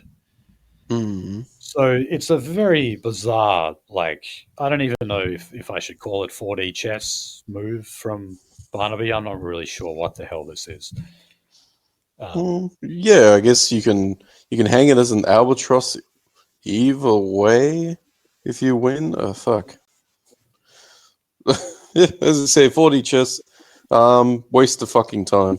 I thought these people were supposed to be serving the public, not working up intricate Rube Goldberg machines of how to fuck each other over in the public space. Yeah. Now, by the same token, the other national senator I mentioned, Matt Canavan, he said that he's going to introduce his own private members bill to abolish net zero. So he's going to be doing that in the Senate.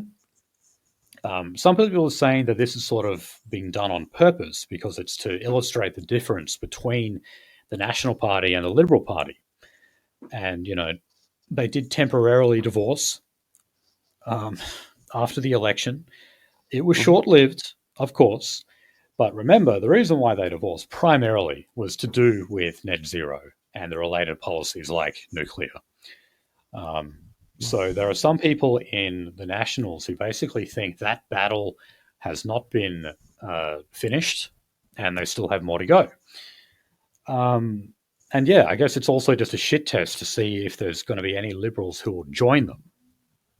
And maybe you could convince Susan Lee that the Liberal Party should abandon the net zero target.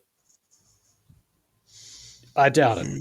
This is a woman who not only added an extra letter to her name, but supports Welcome to Country, said that we need to tackle climate change. She condemned the marches. Promises made. Once more, promises made. The daily reminder. Promises are made to vote against treaty. And you will no longer receive Welcome to Country. I voted against treaty, and still got this bloody thing going on. Fucking, what am I even voting for? You gave me a deal of a lifetime. I was really encouraged that I was going to make change in my time. Nothing happens. Nothing ever happens, Jack. No, and I mean, look, just also remember, Susan Lee, she's from the moderate faction, even if she's not formally aligned. She's very much like Malcolm Turnbull, and I can't see her shifting on net zero at all. Especially when you got so many people telling her, like, oh, look, you basically need to act like a teal so that we can win back those disaffected urban Liberal voters. No, it's not going to do any good. Okay, so last story on climate and energy. The federal government has announced $1 billion in additional farm support loans. Now, this is basically drought assistance. When it doesn't rain, our farmers don't get to grow enough crops, and it can be very, very costly for them. This, of course, is one of the things that the Nationals are big on negotiating. They kind of always want more drought relief for farmers. Oh yeah, and look, yeah, definitely, I'd support it to a degree. But I would also say that there's some land in Australia that should not be farmland, and I think that some of those farms you should basically let die. I know that sounds cruel, but you're talking about the same ones who just have to be bailed out year after year after year because they're just in the wrong environments, applying like European farming methods to desert soil, and it just doesn't work. Well, look, I would like to say you can invest enough. You can invest in enough infrastructure or bloody terraforming in order to actually make a bloody desert into a rainforest. It can be done. It basically makes its own rainforest after enough trees are bloody sitting there. Yeah. Is it economically viable? No, probably not. Yeah. That's the thing. But to say that this land shouldn't be farmed, I mean, yeah.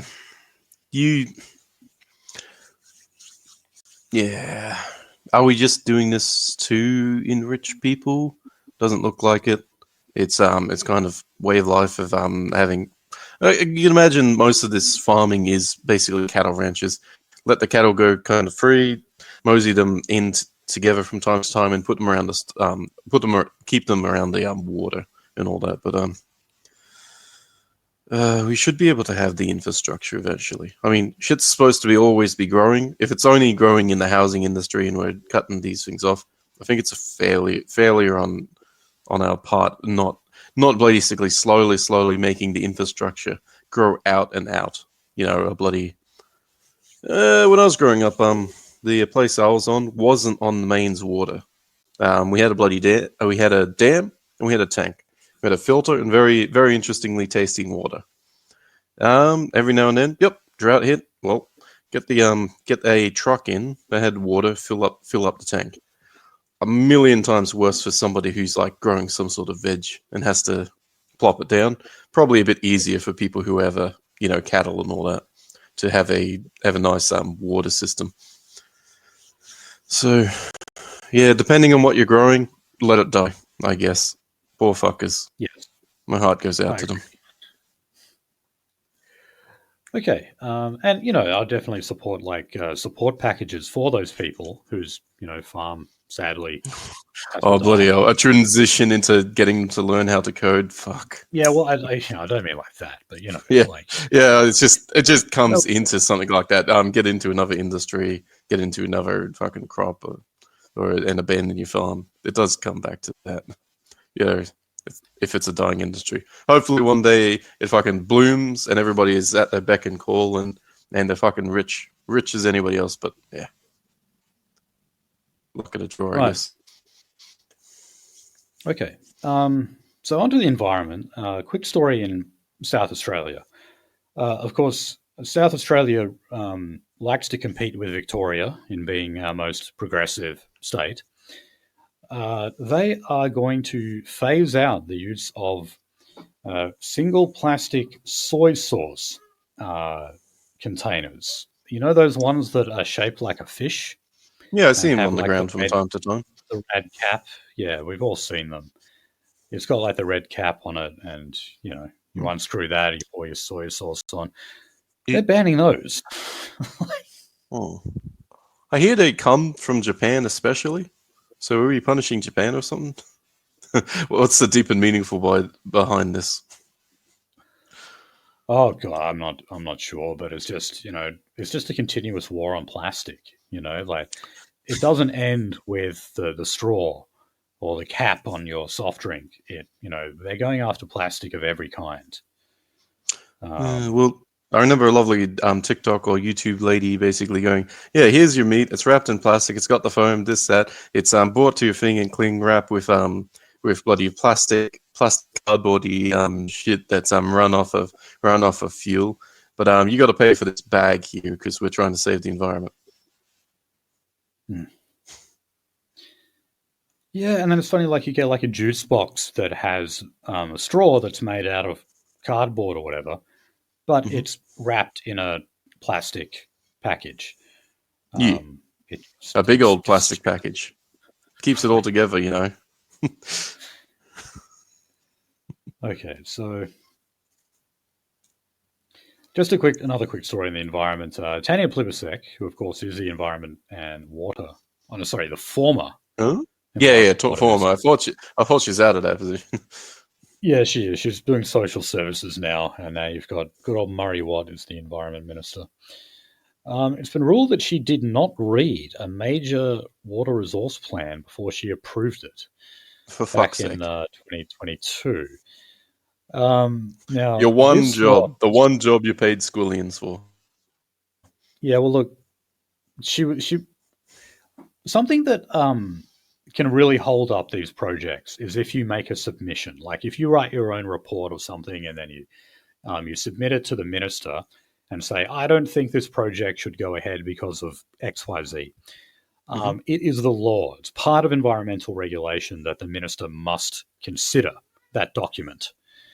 So in this case, this was something that was submitted by the New South Wales Fractured Rock Water Resource. And the federal court has ruled that Tanya Plibersek did not even receive their report. So she didn't even All right, fair look at enough. If you didn't read it because you didn't receive it, fair enough. But you approved upon it. Yeah. So, and look, this is the way they're able to stall these projects, like year after year, is just by continuously filing reports that the minister by law must consider. It's called lawfare. Specifically, it's environmental lawfare, and it's very effective. And For now. the federal court is. I mean, agreed in if we this need to, if it becomes a national focus, we can throw it out the door, just like that. Throw out any bloody law if it's against the national focus of what we're trying to do in Australia. As you say, they're fucking getting rid of the sovereignty of those poor bloody farmers who are getting those power lines through their property out the window. Right. Okay. All right. So Aborigines. So there is a place in an Indigenous community in Queensland. I assume it's remote. That is going to gradually lift a ban on alcohol. And this ban has actually been in place for 17 years. So this is in Woorabinda, which is southwest of Rockhampton.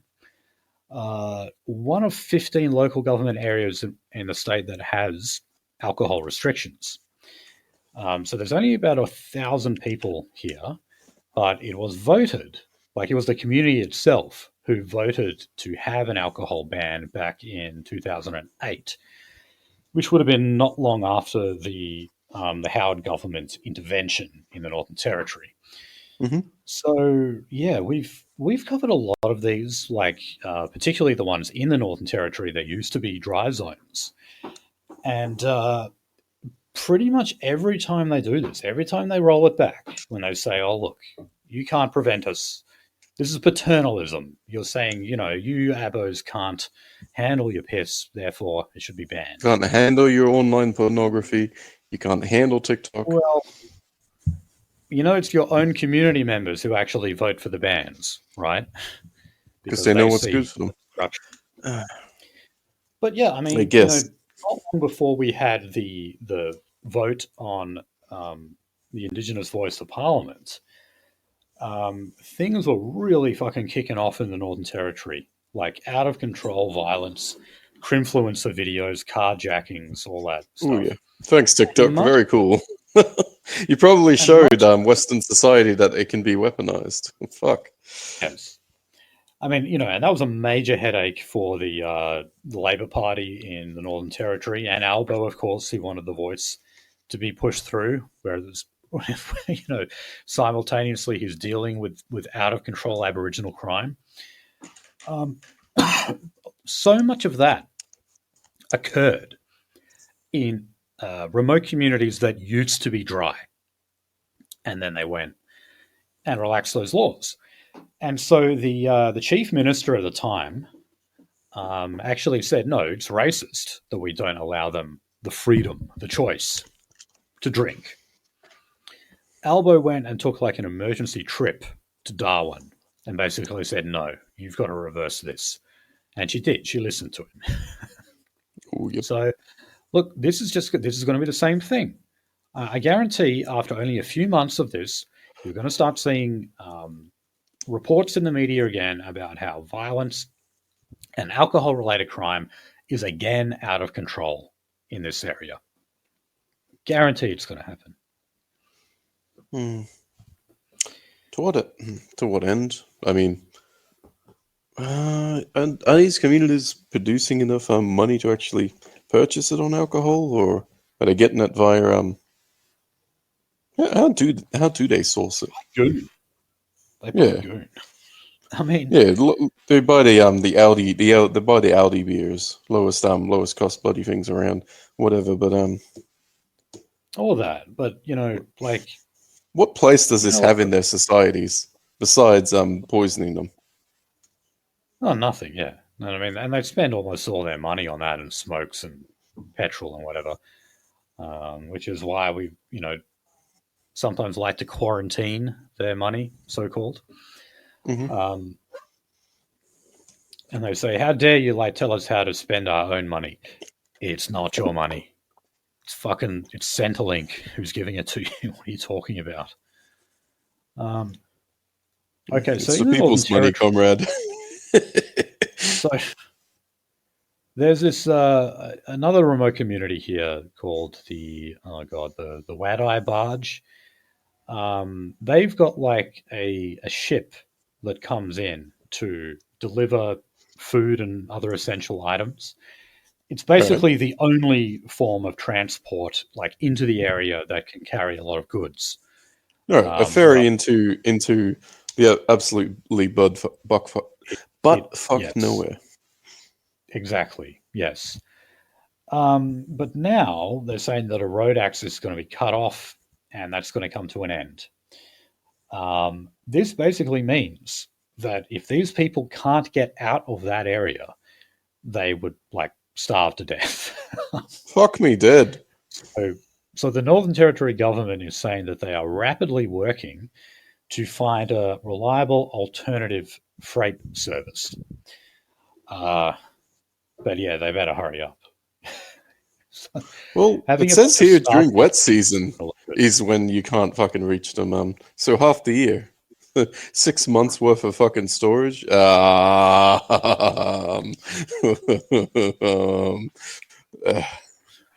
you can imagine what it would look like for the, for the country Liberals while they're locking up Aborigines in record numbers. A fucking community of them fucking dies. Bloody hell! That's northern. That's northern tier kind of setting food aside stuff. For well, it's no longer harvesting season. Time to sit in your house for half a fucking year. Fucking Norway, the fucking hilariously far up north levels of you need to store your food for a while. Bloody hell! Yeah. Oh, sorry, Flora. Could you just lower your microphone just a little bit? I think you're just coming through a little bit loud. I can move it further away from my mouth. I'll see if I can press buttons. No, the way you did there was good. I'm assuming Knowlesy is not coming back. I have no idea what happened to him. Maybe he's just having a bad old night of it. Yeah. Okay. Now, also in the Northern Territory, Kumanjai White, not Kumanjai Walker, but Kumanjai White. This was a guy who was arrested in a Coles in Alice Springs, and then he died. The family of Kumanjai White is suing the Northern Territory government now. I guess it's the Aboriginal lottery. Fuck. Yeah, if you see that opportunity, you might as well take it. The odds are against you. Game, especially if it's no money that's going into seeing whether you can get very, very rich from the government. Fuck. So look, what happened here? This was a guy. He was trying to steal. All right, he was in Coles. He was trying to steal goods. Yep, getting those rotisserie chickens under the shirt. I was in Coles once, and this Aboriginal woman came up to me with a bunch of items in her hand, and she asked me to pay for them for her. All right. So maybe, when they don't get any takers on that offer, they just decide to try and steal it. So I don't know if that's what this guy did, but he was trying to steal from the Coles. So the police were called, and he resisted arrest. So they forced him onto the ground, and he did. died. As he did. As he did. Now, how the hell were the cops going to know that something like that was going to happen? The force used was not excessive. It was very standard. Yep, you got it in the Coles camera. But I'm sure it wasn't anywhere as bad as, say, the arrests that were just done yesterday on the NSN guys. I'm sure the amount of force was completely reasonable. But, look, this is just another, it's like one of our George Floyds, okay? We're talking about someone who probably has a history of heavy smoking, heavy drinking, heavy petrol sniffing, probably other drug use. He might have also just been in bad health in other ways. Maybe he had diabetes. Surely, Finian, he was just a man who was dying from chronic malnutrition. Was trying to sneak a piece of bread out of Coles, and his mean old officers pushed him down roughly, and that was enough to push him over the edge of fucking dying, eh? Fuck. Yeah, and be interesting to see a toxicology report. the police are actually doing their own investigation into it as well. Even though this is just another one of those open and shut cases. It's like, no, some guy tries to commit crime, cops stop them from committing the crime, and he dies in the process, but that is not the fault of the police. It really is like that. Potentially can be if they don't provide their duty of care. Because all right, you're nicked, you have a duty of care for this person, and they have a duty of care of not to kind of try and struggle out of it or make life miserable for the cops because they need to restrain your ass. But how far are they going to take this? I mean, remember after Zachary Rolfe, they did the police did their own investigation into him. Then they found nothing against him. He was then put on trial for murder. He was found not guilty. And then there was a coronial inquest, which cost $5 million. And all that found is that he was probably racist. That was it. There you go. Oh, they got their money's worth. All that time and resources, like just so that they could call a police officer racist because, he said coon in a couple of text messages. See, we've got this sacrificial lamb. Now go on as usual without Zachary Rolfe.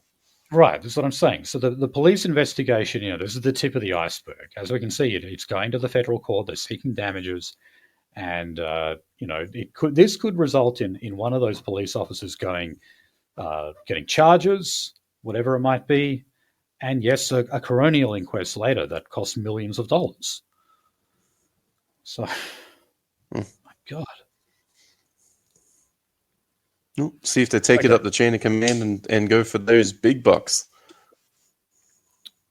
So on to crime, the related topic. So we had a case here in Perth where there was a criminal. I forget which prison he was in, but he had actually told one of the prison officers that he felt suicidal. Well, they've got audio of one of the prison officers who heard that from him, and she was explaining it. And while she explained it, she verbalized "lol." She said, "Oh yeah, he said he was going to kill himself, lol," and then she sort of sniggered. Is that in front of the bloke, or is that around the corner to the staff? I'm not. I can't remember who she. Yeah, it was like other staff. I can't remember exactly who she was talking to, or how it was recorded. But she did say it. But it's just been covered as like she was laughing at it when she really just said "lol," which kind of somewhat disrespectful. Yep, disrespectful and all that. And they threatened to do that. They're looking to blame this person for the death of that person. Because what is the case? How did they get their hands on the ability to kill themselves? Look, I'm not sure. It's not an uncommon thing in jail. Of course, many prisoners are suicidal. But also, it's a method of a lever to pull. inevitable to change your circumstances to basically get sympathy. Yeah, I can see it being used as that, and can see it as It's an being truthful Aboriginal as well. death in custody. And, according to the media, that's the worst possible way an Aboriginal person can die, in the custody of police. Well, I could think of other horrible ways they could die, but yeah, in this society, it's I think of other ways where they're actually much more likely to die, like when they're out actually committing the crimes. They'll land them in jail in the first place. When they're doing those kind of activities, they're much more likely to die. And sometimes that actually gets counted as a death in custody. For example, the story we were just talking about with Kumanjai White, that is considered a death in custody, even though he was simply just arrested in a grocery store because of the fact he wasn't behind bars or anything, but they had nicked him, and then wham, bam, thank you, ma'am, death in custody. Yes, yeah. So yeah, they always pick up on this, but like when you have Aborigines like killing each other in the northwest of Australia or whatever, just like in America, where with their black on black crime or whatever, we basically just don't report it here in Australia. No one cares unless like a white person or someone from the establishment ends up killing them, even though it's always accidental or at least unintentional. This one case in the US where there was a death in custody. They nicked a guy. I think they was beating him on the ground in the cellar, and they found that there was this fire officer, fiery, around the corner, around the fucking thing, and they were trying to, or they maybe did, blame it on that guy. Like all the people beating him up and bloody nicking him and all that, African themselves, and they were all police, and they were catching him. He was trying to do a runner and beat the shit out of him. I think he died. And yeah, they had some fiery around the corner who's white. Oh man. Yeah, actually, I saw that Donald Trump has been tweeting about Chicago lately, and what's going on in Chicago? He's going to single-handedly make Chicago safe again. He did it with New York by sending the bloody army in there, National Guard, to stand around in subways. But that'd be about the only way you could do it, I'd say. Just keep pulling that lever until America is safe again. Fuck. Military, basically martial law. Well, not really martial law, but military standing around in places of high danger, so danger moseys on elsewhere. Okay. So here's something in Western Australia. We've recently committed ourselves to enforcing drink driving laws for people driving boats. Fair enough. So we have had some like big news cases. Like there was one guy, I think he was a son of like some Liberal Party MP, and he came from a very wealthy background. He ended up getting pissed and causing a huge crash out in the river and killing one of the passengers, I believe. And we've had a couple of other stories like that. So that has meant that we've got more like water police at the moment. But apparently, since November last year, we've spent over $185,000 on it, and we've only been able to issue tickets to 11 people. So, impressive. Well, less than 30 tests have been performed, with 11 of those identifying schizoidally. So yeah, there you go. That's a pretty high rate, and I don't doubt it. Yeah. So, I mean, I don't do this. I don't go out on a boat very often. I used to, but yeah, you wouldn't see many cops out and about. You'd see rangers like looking to make sure your fish are on size. I remember once me and a friend, we accidentally like drifted into a marine sanctuary while we were fishing, and like it was, but before, while we were unaware of it, it was awesome because just like every cast, we were getting a fish like every single time. And then this ranger's boat like sped up to us and said, "Guys, you know you're in a marine sanctuary, right?" Like, and they bloody made us throw all our No fish wonder out. it's so good fishing out here. Fuck. That was it. That was it. We found like the perfect spot. It was like, oh, this is wicked. Well, I guess a simple, easy way to do this would be a breathalyzer. Takes your picture, you breathalyze it. If it's somebody else blowing into the thing, then ta-da, oh, fucking, if this was the land of the insurance, that's how you'd simply do it. Yep, that's your face, that's you blowing into it, that's you having no legal limit, no alcohol in your system. All right. Yeah, you drove and you crashed, you weren't under the influence, you beauty. I was watching a thing on Costa Concordia, not Costa Concordia, the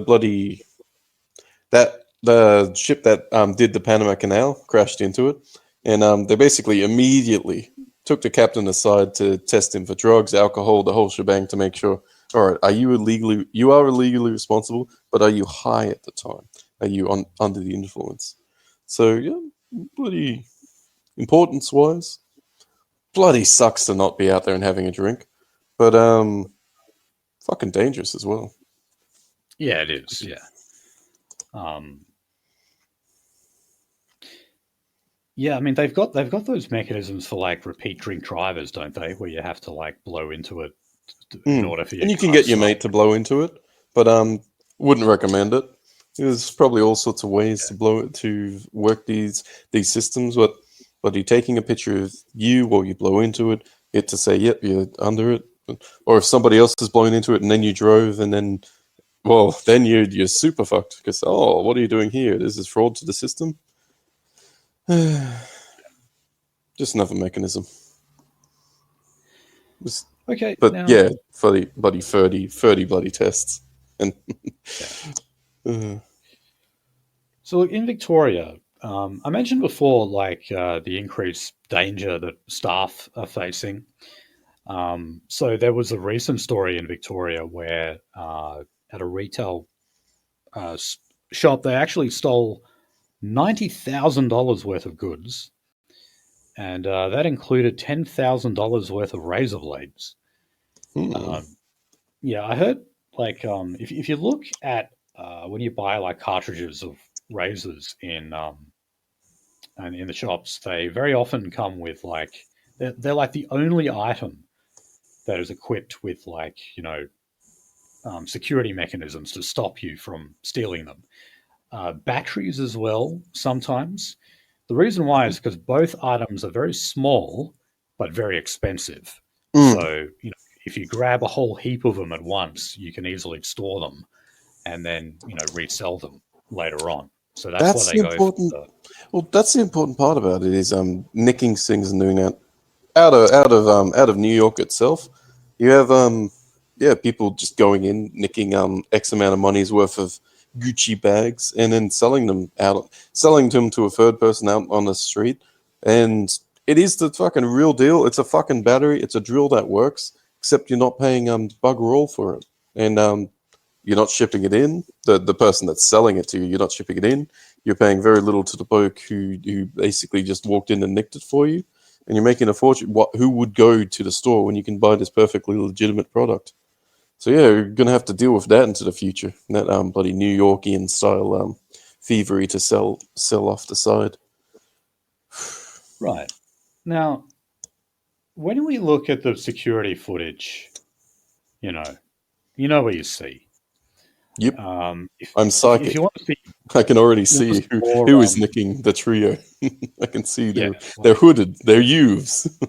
It's them. Yeah, and they wield machetes as well, despite the As you machete ban. Despite the fact that these machete bins. Didn't they have a machete bin? There you go. That's the problem. They didn't have a machete bin outside the store. Yeah. Otherwise, fucking. Yeah, but for some reason, that hasn't stopped these people from using machetes when they rob these shops.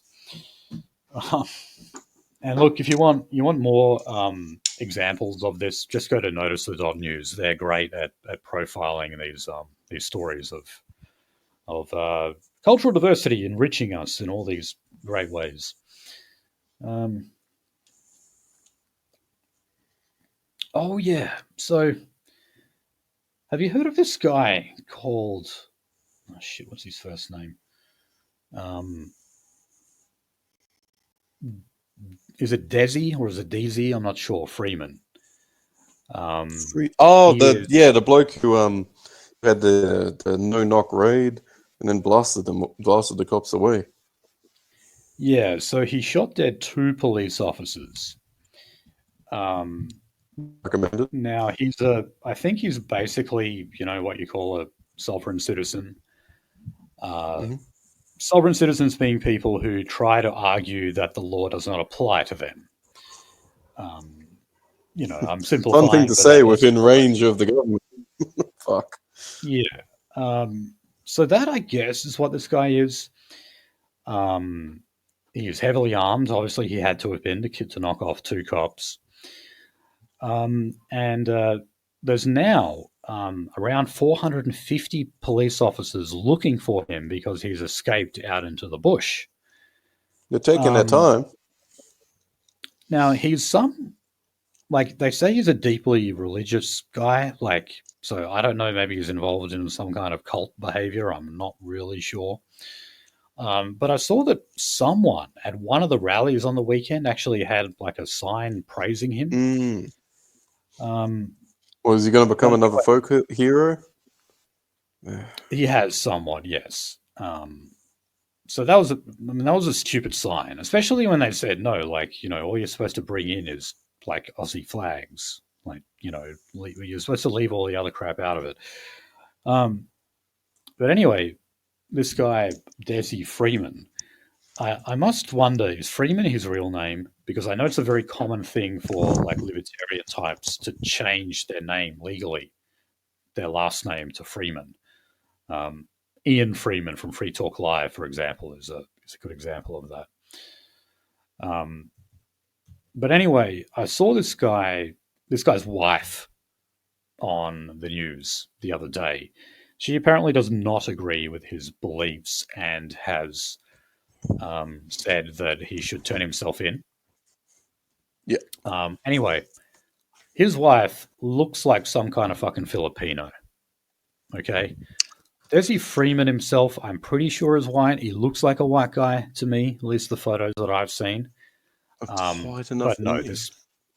But he's got a jungle Asian wife and biracial children. And, I've got to say that with so many of these fucking survivalist types, they are so often they're married to Asians. It's incredible. Yeah, because they're being reached out to by them. It's kind of hey, I'll be loyal to you. More loyal than most. I'll come cheap. Oh, Lord. Those poor bastards. Look, I'm not saying there's not an issue with, Western white women. There is. And maybe you can argue that, some of these women are more trad or whatever, but, it's a weak excuse, Yeah. It might just mean you have to spend a little longer finding the woman that's right for you, okay? But it doesn't mean you should, just essentially go MGTOW and go, nah, I'm going to get an Asian wife. It's easier that way. Well, not just that, but it's kind of what you're growing up with. People going to Bali, it's the place to go, right? Go out there and, your 18th birthday or whatever. Go out to there, go meet these people and just avail you of... Or if you're a boomer who got divorced, go to Bali, go to Thailand, whatever, get a new wife over there who's half your age. Oh, Lord. But yeah, we'll be happy to be with you. They live like kings. Wouldn't recommend it. But it's worth not doing. And this bloke, 100% he should. Well, basically, as soon as he got a guarantee that he wasn't going to get his head blown smooth off, he should have surrendered himself to police. Yeah, and look, it's only a matter of time till they get him. When you've got around 500 bloody cops searching for you out in the bush. How much of a survivalist is he? Is he going to find a hole to crawl into and die? Or is he going to fucking be out there forever? Yeah, I mean, what is he going to be out there like catching wildlife to eat and like filtering Plenty of it so venison out there. You just can't store I it. mean, You seen that one is bloke he? take it barehanded? Fuck. Take a deer barehanded is what I'm talking about. But yeah, yeah. I hope he doesn't do anything drastic, and hope fucking surrenders himself and bloody shame that bloody cops are sent into those positions to die basically. Bloody no-knock raid on somebody they know was dangerous. Fuck. Yeah, but didn't the Atlanta Olympic bombing, if you remember that, Oh uh, no. didn't it was this is all the way back in 1996. It's quite a long time ago. But I'm pretty sure the guy who did that, he actually survived for like years out in the wilderness because he was like a very well trained survivalist type. How did they get him? They find him by the waterhole? I think they found him going through rubbish in the end. Oh, got him. So yeah, Yeah. I mean you can do it. You can last a while. Yeah, Eric Rudolph. He actually he lasted a good while. Um, so yeah, I mean he was committed in '96, and then they got him in 2003. So 7 years he spent out there. That's pretty good effort. Well, they got better technology as they always do, and I imagine it's a state focus to catch this guy. Yeah. Right, well, I hope he goes peacefully then, and bloody puts up his arms and is taken in, and I hope he's bloody mental or something, because fuck, wouldn't want him to go to jail for 1,000,000 years for just yeah, but it's gonna happen. Okay, so look, the last story we've got on crime is just on basically the growth of the sovereign citizen movement in regional Australia. It does not surprise me in the least that it is growing more in those kind of areas. We were talking about green tape before and how we don't apply it to them, and you know, we treat them as just outback hicks who deserve to be trodden upon. And it's not surprising then that you would start to take on an anti-authority, anti-government kind of stance because you believe that the establishment is against you all the time. But this kind of ideology, it goes nowhere. It's temporary. It's kind of like a hippie movement. And I mean, I know that, probably a lot of our guys are, you might be sympathetic to the sovereign citizens, to their movement. I've even heard of some of our guys like trying to apply the principles to police and stuff like that. Yeah, like look, I'm not interested in getting into a debate. I'm not going to tell you that you're wrong about your interpretation of the law and the jurisdiction you fall under, etc. But what I will say is trim? It's not going to work. It just is not going to work. Okay, even if you're right that the laws don't apply to you, you've got to convince the cop of that. You've got to convince the magistrate, the judge, and believe me, they are never going to be convinced. So it's a battle really just not worth fighting at all. You have to fight within the system and play by the rules to the extent you can. There is no escape from society. Society is there.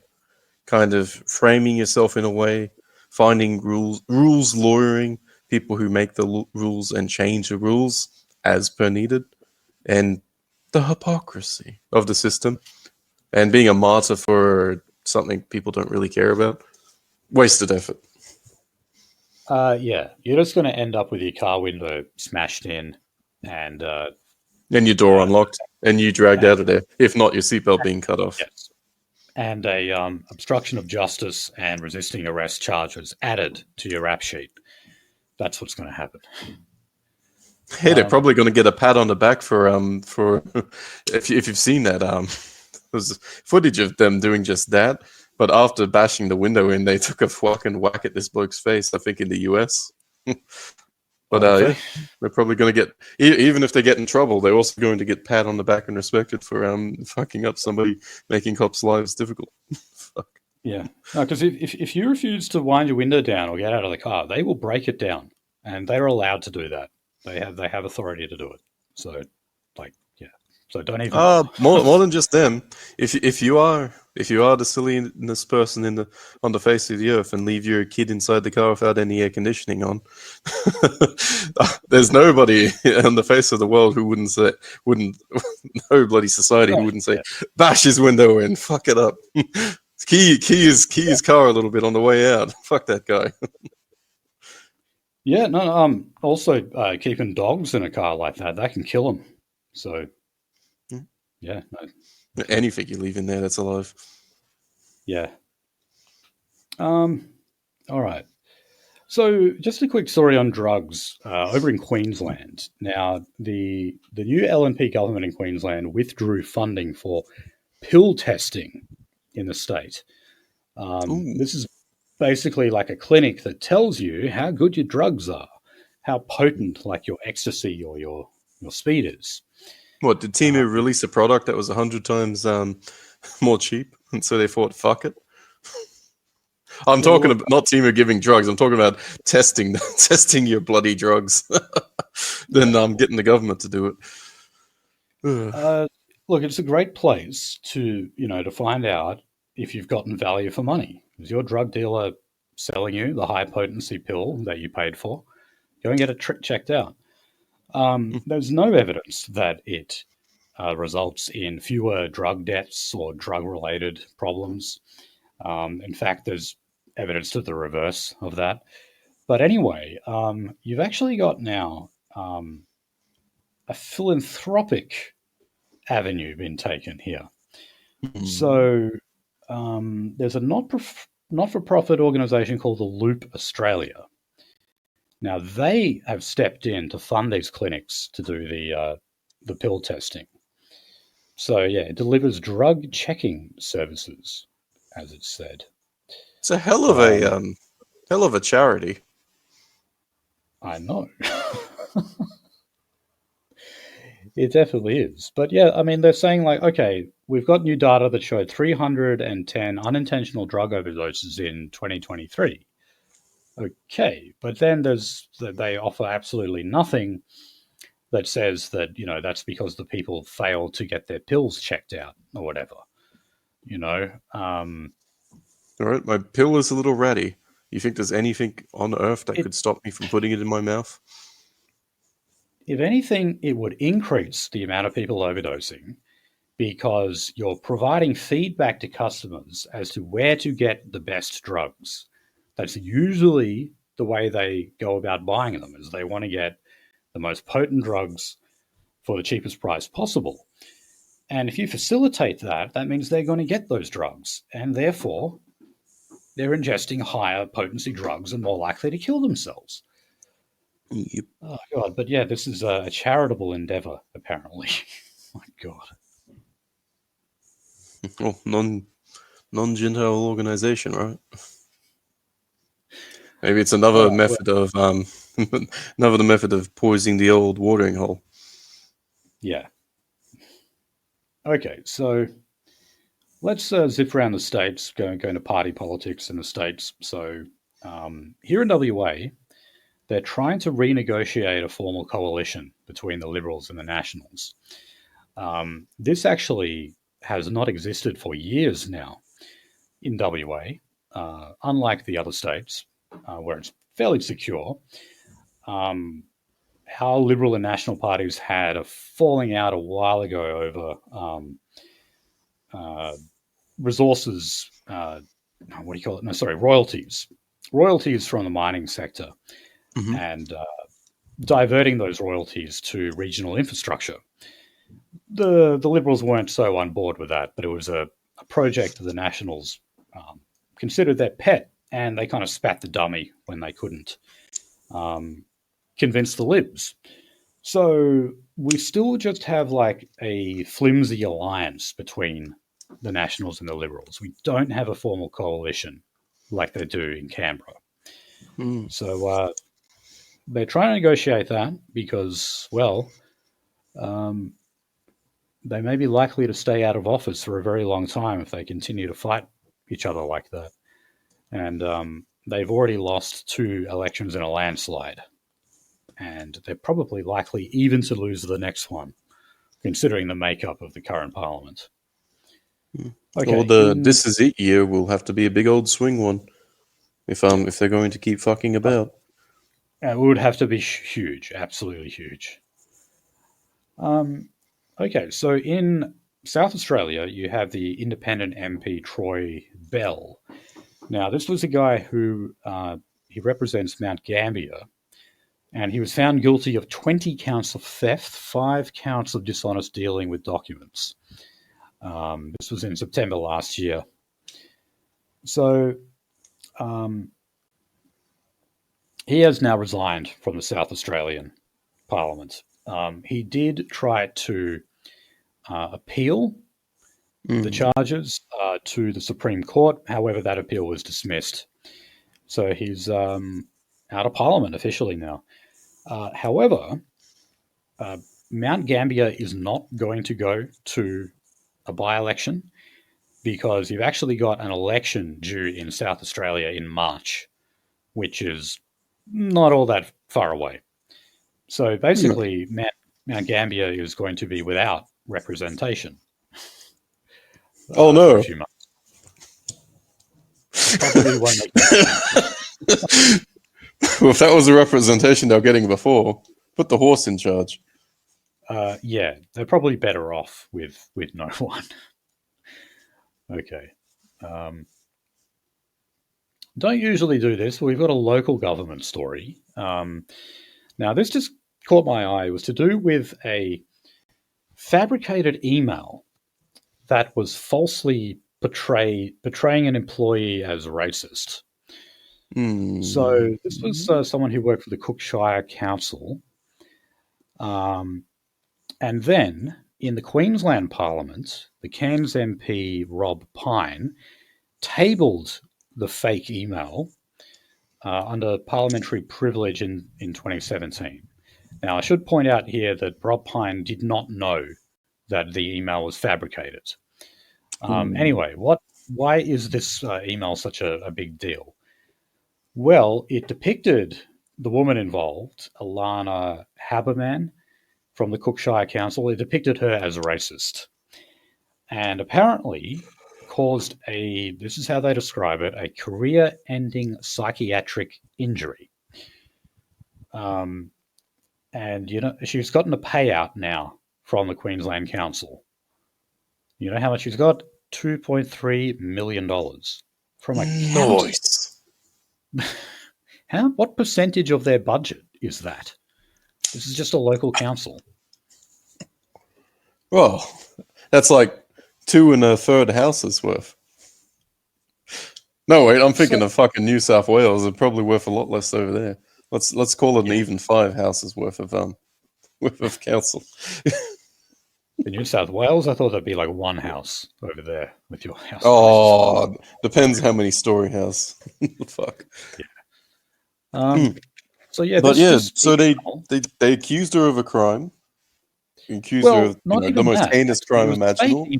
I'm not sure why the email was concocted, but it was purported. It meant to look like it had been sent by this council worker, where she referred to Aboriginal people as dirty bastards, and it made it look like she was involved in trying to prevent the Community Centre Aboriginal Corporation from taking over a waterfront lease from a cruise business.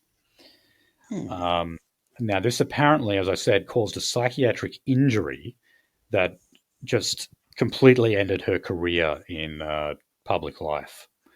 So she's received $2.3 million. Now, you know what? I'm actually willing to believe that there was a significant psychiatric injury, as it's referred to. But that's because of just how toxic the label racist is, Yes. And it's that one label. Destroyed her career. She's never going to work in such a thing again. She'd basically have to move out of state. It's like it's just as bad as being called a pedophile or a murderer or a rapist or something, calling someone a racist. And then if you've got like a formal document, for those other things, you get protections. Right, yeah. And so, no, look, I would generally believe this woman suffered because of it. I don't know the detail, like I said, about it. Maybe she deserved it in some way. She pissed off the wrong people. I don't know. We all know how women can be in the workplace. But yeah, it's just like, it really does go to show, like, if you can paint someone as a racist publicly, you know, you've absolutely declared them persona non grata and they'll be shafted in all kind of ways. And you can, you know, basically force them into a nervous breakdown, which is what looks like happened here. No, poor lady. Oh, now, I love this story when I read it. A former Attorney General and former most senior Jewish politician in Australia, Mark Dreyfus, rumours are that he is going to be resigning from Parliament altogether in October this year. Now, remember, we only just had a federal election, and Mark Dreyfus, as well as Ed Husic, were dumped from the front bench. Mm-hmm. Now, again, like, I'm reading this story from The Australian. Okay. And the way they word it is like, this is just all part of the ascendancy of the socialist left faction of the Labor Party. In other words, the faction that Anthony Albanese is the head of. Now, why is that? Well, because Mark Dreyfus and Ed Husic, the other minister who was dumped from the front bench, they're both from, Ed Husic is from the New South Wales right faction, and Mark Dreyfus is from the Victorian right faction. Mm-hmm. So they're saying, oh, look, they're taking down the right faction guys and replacing them with their own. Only, guess what? They took out two right faction people, and then they actually appointed two people from the right faction. So it's net zero as a result. So I don't believe for a second that this is about factional internal politics of the Labor Party. I think this is because Mark Dreyfus disappointed his own tribe. Despite the fact that he's the one who outlawed Nazi symbols and Nazi gestures and passed draconian hate speech laws, this was still not good enough. Someone like Rabbi Shmuel... let it happen in the first place. But you'd think they'll be happy it happened in the first place because they get all that shit from it. Because remember, when Sky News had that summit on anti-Semitism, Mark Dreyfus was... he appeared there. He was like one of the few people from the Labor Party who appeared. But he was the only person who actually got booed. And the reason why is because he was trying to protect his other tribe, the Labor Party, by saying that anti-Semitism shouldn't be weaponized as a political instrument. And he was Where booed. do your loyalties lie, sir? We've tried. So I don't think it's any coincidence that, you know, he was then dumped, and then Ed Husic, who said that Israel was involved in collective punishment against the Palestinian people, was also dumped. I do not believe for a second it's because they were from the right faction. Why did they then appoint two people from the right faction to the front bench? No. It's because they are trying to have their cake and eat it too when it comes to the Palestine issue. They want to keep the Jewish lobby happy, and they'll never do that to the fullest extent, but they can try. But at the same time, you know, they want to appeal to their Muslim voters out there in Western Sydney and other pockets of Australia. And as we're seeing, there is sort of a zeitgeist shift in terms of Australia's attitude to the Palestine-Israel conflict, just as there is around the West. when you look at other states that say they're going to recognize Palestine, like Ireland, like France, significant players, the times are changing.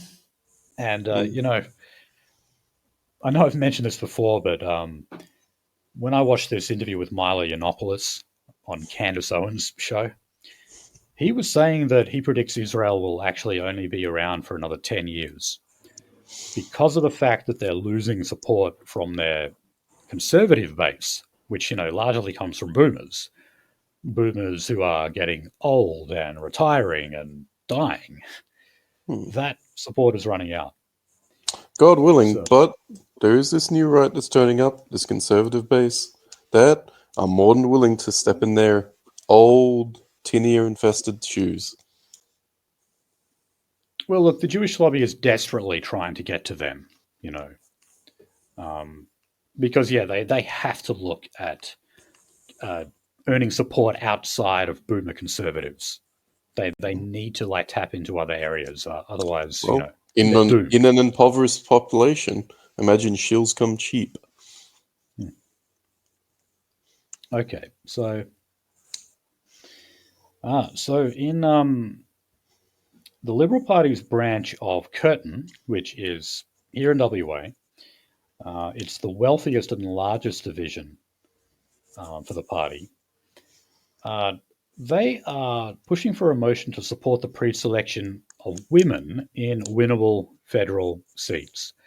So it's not quite quotas, but, it's a very, very strong push to get more women. They can no longer get away with, this seat is fucked. Hey, that lady over there, that fills the seat. No, you got to put them in winnable seats now. Yeah, so I mean, most of the time, when it comes to the quotas, members of the Liberal Party will come out and say, no, we don't do that. We go purely on merit. Well, okay, maybe you don't have a formal quota system, but you definitely have a system that encourages female pre-selection. There's a huge amount of it going on. Okay, now, concerning the Federal Liberal Party's South Australian membership, apparently there's a bit of a feud breaking out again between the moderates and the hard right conservatives, as they put it. The hard right is being led by Alex Antic, the maverick senator, who did vote against the hate speech laws, so I'll give him credit for that. But apparently the split is between the Christians and the secularists. So the Christians have been disparagingly referred to as the prayer group, and then the secular ones are referred to as the coalition of the disaffected. So they've even got these nicknames for each other. You know what? That's fine. Yeah, no, it's kind of amusing. Well, what's interesting here, sorry, I said that this was a fight between moderates and the religious right. It's actually not. It's two factions of the conservative faction. It's people who are, hardcore free market types, and they're extreme right-wing in that way. But then you've got the ones who are more, social conservatives and oppose abortion and things like that. Mm-hmm. So now we've actually got factions within the factions that are going at war with each other. Yeah. Okay. All right. So we might remember when New South Wales had this really bad debacle with running Liberal Party members as part of local council elections. And they missed the due date. They didn't put in the proper paperwork to have those people apply to run. It was a huge embarrassment, a huge fuck up. And it basically meant the Liberal Party did not have candidates in a whole range of council positions. Anyway. So all that shit just went on uncontested or against Labor or independent groups? Well, see, what's happening now is that the New South Wales Liberal Party is being sued by many of those candidates. It was, well, look at that. It was actually more than 140 local government candidates Ooh. who were left off the ballot. This was a year ago now. How about that? It was in September. Time flies. So anyway, that does mean that some big names from the Liberal Party, such as Angus Taylor, could actually be facing court, along with other high-profile federal Liberal MPs. So, wow, I didn't know it was. So, what would they take him out in incompetence? Suing them for incompetence, or because they intentionally did this to fuck over all these people? They never intended to win them. I mean, look, it was a stuffer. So yeah, I mean, I guess you could say it was incompetence, but I don't know if it had anything to do with the party room though. This was, faceless men type stuff. This was people behind the scenes, the staffers, it was their responsibility. It wasn't the responsibility of the MPs. Right. So, that's plenty of people to throw under the bus and sacrifice for then. Yeah. Those poor fuckers. Hold on again. Should have done your paperwork, cunts. Okay, so on the Greens, federal Greens, do we remember Drew Hutton? This is the guy who actually founded the Australian Greens along with Bob Brown. Well, he's not as famous as Bob Brown. He's not, no, because he never actually entered Parliament. So yeah, he doesn't have the big name. But he is an old school environmental activist. Who's been there from the start before it was cool. Good old hippie, right? Yeah. And he was actually Tasmanian, I believe. Anyway. Yeah. A few of those. Queensland, I'm sorry. Well, look, he's filed an affidavit in the Queensland Supreme Court. And this is because recently he was expelled from the Greens. And this was because he simply questioned their pro-transgender policies. Heretic! Burn him! Well, yeah, that's how they saw it. But, as we covered at the time, it wasn't so much that he opposed the policy. He said that that debate on the issue within the party should be allowed. That was really all he said. But the Greens don't see it that way. Like, this is just something not up for debate. And if you think we should even have a discussion about it, then we don't want you in the party. And then we know what you are. We know what you're doing. And get out. Yeah. But he's suing them. Well, yeah, I hope he takes them for every penny they're worth and destroys the whole bloody party. Because he was a guy, considering his status within the party, he was made a life member. But yeah, that was taken away from him. So he was demanding the reinstatement of his life membership and also a public apology. Ooh, they would probably yeet themselves off a bridge before they apologize to him. Yeah. Can a court do that, by the way? Like, force you to make a public apology? Yeah, it should be the easiest thing they can force you to do. A little bit of a humiliation ritual as a treat. Yeah. But yeah, interesting. Brock, can the court force me to apologize? Yeah, probably. All right, so just a few quick stories. We're getting to the 3-hour mark, so I'll try to go through these quickly.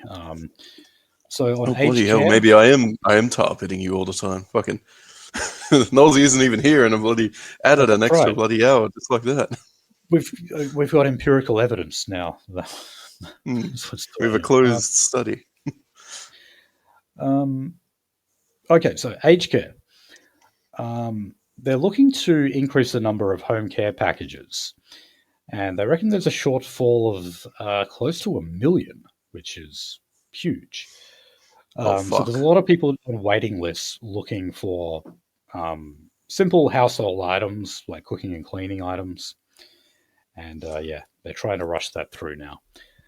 On childcare, unsurprising that parents are pulling children out of care all reducing their hours. And this has obviously been directly attributed to the the latest scandals with all the I'm going to minimize the exposure my kid gets to these people. Fuck. I just can't afford to do otherwise. Oh my God.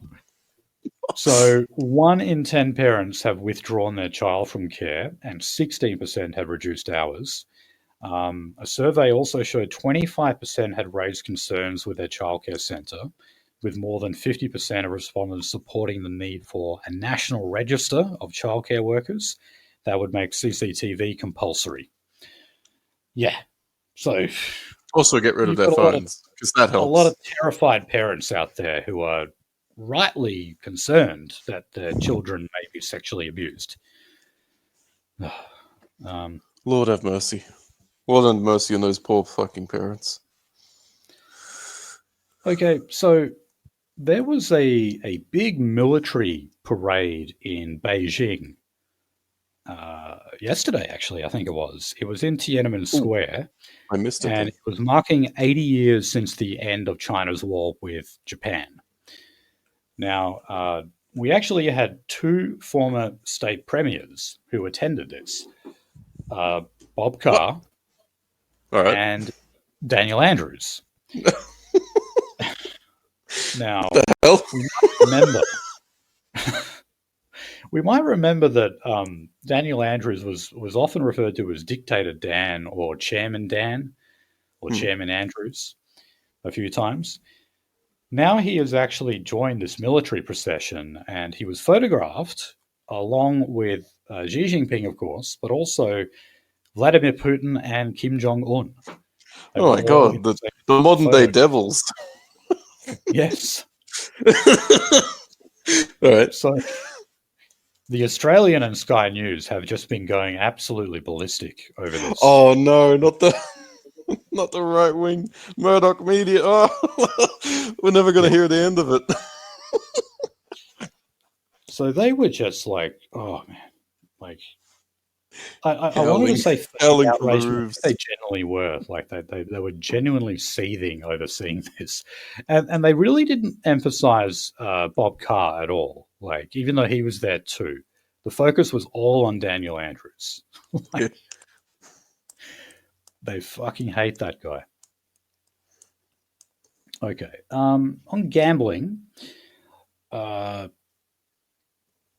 communications minister, who's a responsible minister, says they're going to crack down on bookmakers who are breaching the self-exclusion register. So as you can imagine, this is where you've got a register where if you want to exclude yourself from online and phone betting, you can put yourself on a register and you'll be locked out if you try. Well, it turns out, believe it or not, that a lot of the companies that are supposed to be using the register are not. And they're allowing problem gamblers who have self-excluded to return and place more bets. So the government is saying, we need to stop this. They have cases where addiction basically gets worse if you have to go through loops in order to get out of it. I guess an example of me is I don't like flippantly buying games off of Steam, so I don't have it automatically enter my bloody card's thingamabob in order to buy the game. Have to manually do it, so I physically enter everything in and type it out as a chore to really make sure I want to buy this game. That's it. But apparently that can make your addiction to it worse. So fuck. Can it? Oh. Yeah. Basically, if you have to go through loops, but apparently they go through loops in order to actually get around it. Kind of like you're foraging for a really delicious fruit tree, and you're really going through loops. Your brain will give you more dopamine for going through those loops and then getting the bloody thing at the end of the day. So yeah, fun things your brain does. Yeah, I had a bit of a Steam addiction myself. Actually, I've got a lot of games in my library that I have not even touched. Like, oh yeah, it scrolls further down. But how can you go wrong with a $2 game? My dad was big with buying DVDs, and fuck me dead, there was a huge sales. Like, I There was a think huge collection of DVDs, mate. But yeah, the sales are just microtransactions of games. When these $60 games, $5. because I saw.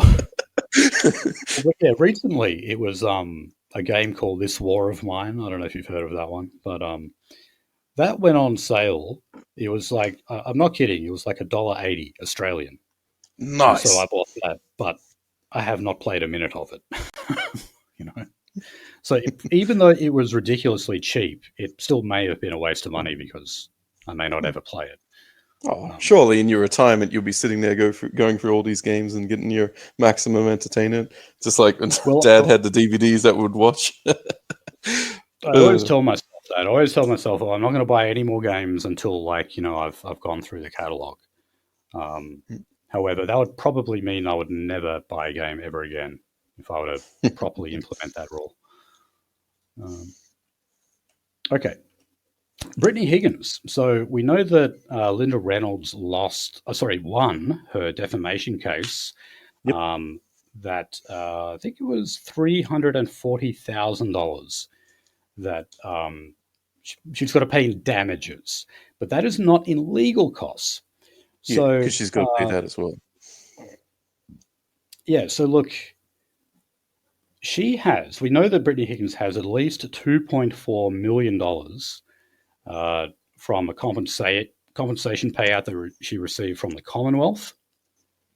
Now, first of all, Linda Reynolds is calling on Anthony Albanese to apologise over this because it was basically his government who handed over that money to Brittany Higgins without even conducting a proper mediation process.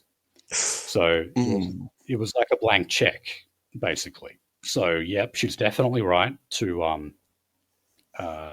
call out Albo on that one. But also, that money, the $2.4 million, that was all moved into a trust. And Linda Reynolds' lawyers are saying they are going to be going after it.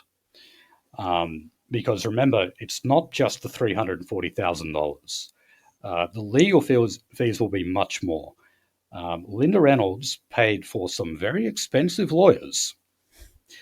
And those legal fees, I'd say, would be well over $1 million.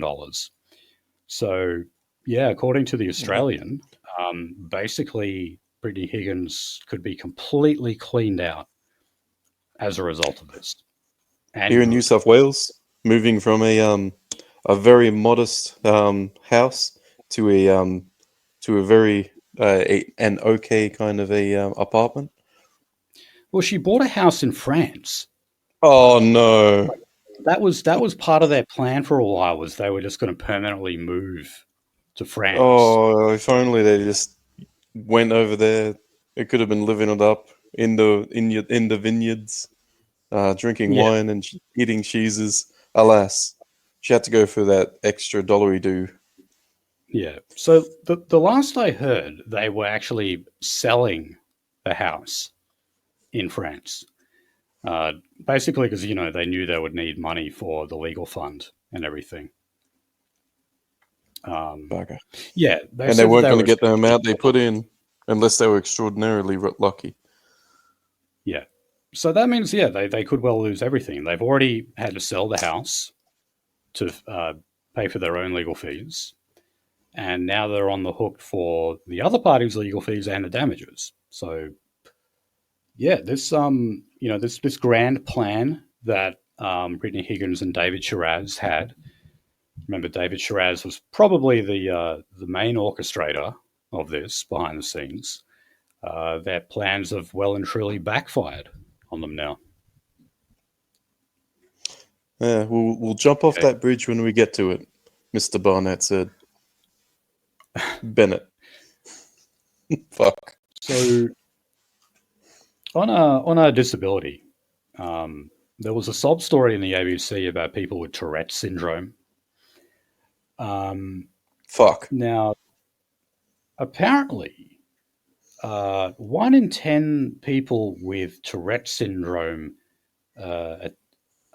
attempt suicide.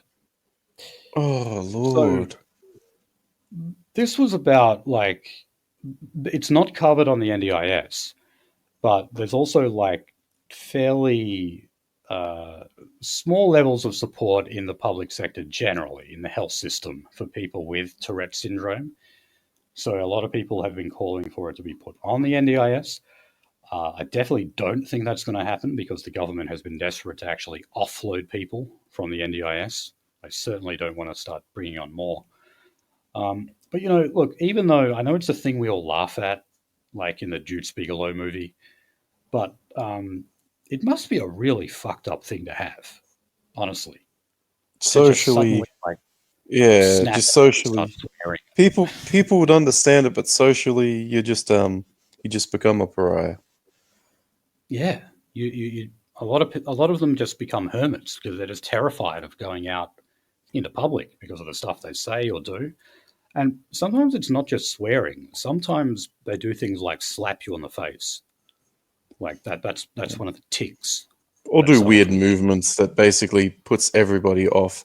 This person is Yes. mental, keep away from them. Yeah, there's a range of things like they As can do. progressive as you are, you see something, you will be turned off by it. Yeah, and some of the weird movements they do is when they're trying to hold the tick back, like they resist it, and they kind of pull funny faces. Clenching your fist, whatever it is. Yeah. If you watch, there's a show called The Undateables, where people, you know, who have trouble dating for various reasons, like set up, and they very often got people with Tourette syndrome. I hope they got a big old payment out of that, because, or at least I hope they got some relationships out of that, because bugger me. What did they do Tourette's off each other? Oh no, they wouldn't. They wouldn't hook them up with another person with Tourette's. The person they'd hook them up with would actually just be normal. Like, Oh, wouldn't have somebody something who's wrong. willing to go through with it anyway. Yeah. Well, a lot of the time when they did do that, the person who went on the date said that they actually kind of they were interested in that person because they found the condition funny. And they were like sort of hoping that they would witness some of the swearing and stuff. Yeah, So- but yeah, imagine You'll thing grow up versus pretty real quickly. thing. It's pretty depressing mental illness. It is. If you want to take that as a fucking depressing mental illness, bloody hell. Yeah. Okay, so look, the government is also shifting NDIS providers onto a new verification system that is supposed to bolster ID checks. And this is basically because there are many, many operators who are scheming and scamming the NDIS. Sometimes they're not legitimate, that, you know, they're not licensed, they're providing services that may not exist. Organized crime is actually very much involved in the NDIS because they haven't had the proper checks and balances on it. So, yeah, no, definitely. I think that's a good thing. Another plus you could say for the government is a whole lot of people are going to slip through the cracks and won't be on the NDIS anymore. That is definitely what the disability advocates are saying, particularly when it comes to people with intellectual issues like autism. Well, actually, that's part of the next story, which is they're saying that almost half of young men who are on Job Seeker, the dole, and have reduced work obligations. In other words, they don't really have to look for work; they just simply collect the dole. The reason why is that because they say they suffer from intellectual or learning impairments. And they're saying that in comparison to females, there's like twice as many who are reporting this. So females don't tend to report intellectual and learning impairments. And when you compare it to those on the NDIS, you find basically the same numbers. Young boys are like twice as likely to say that they have autism rather than young girls. And the girls are willing to hide it? Well, you know what else I've heard? Like, people say that borderline personality disorder is like basically extreme woman, but autism is extreme man, you know? So I would just say that a lot of these people who are being diagnosed with it or think they have it probably don't. Because something that really shits me is how quickly we throw around the label autistic nowadays, or say that someone is on the spectrum. Maybe there's just that one guy who's like a little awkward or a bit quiet, and we go, "Oh, he must be on the spectrum." No, fuck off. He's just like a shy guy. That's all. Okay, that's what we call it. Shy. He's not fucking autistic. Like, why do we always have to do that? Apply these labels.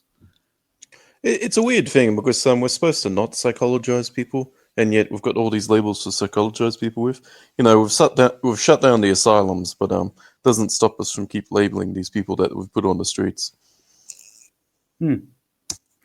Yeah, but anyway, like they're saying, and rightly so, that like this is costing us too much money because we've got people draining the NDIS and draining Centrelink at the same time.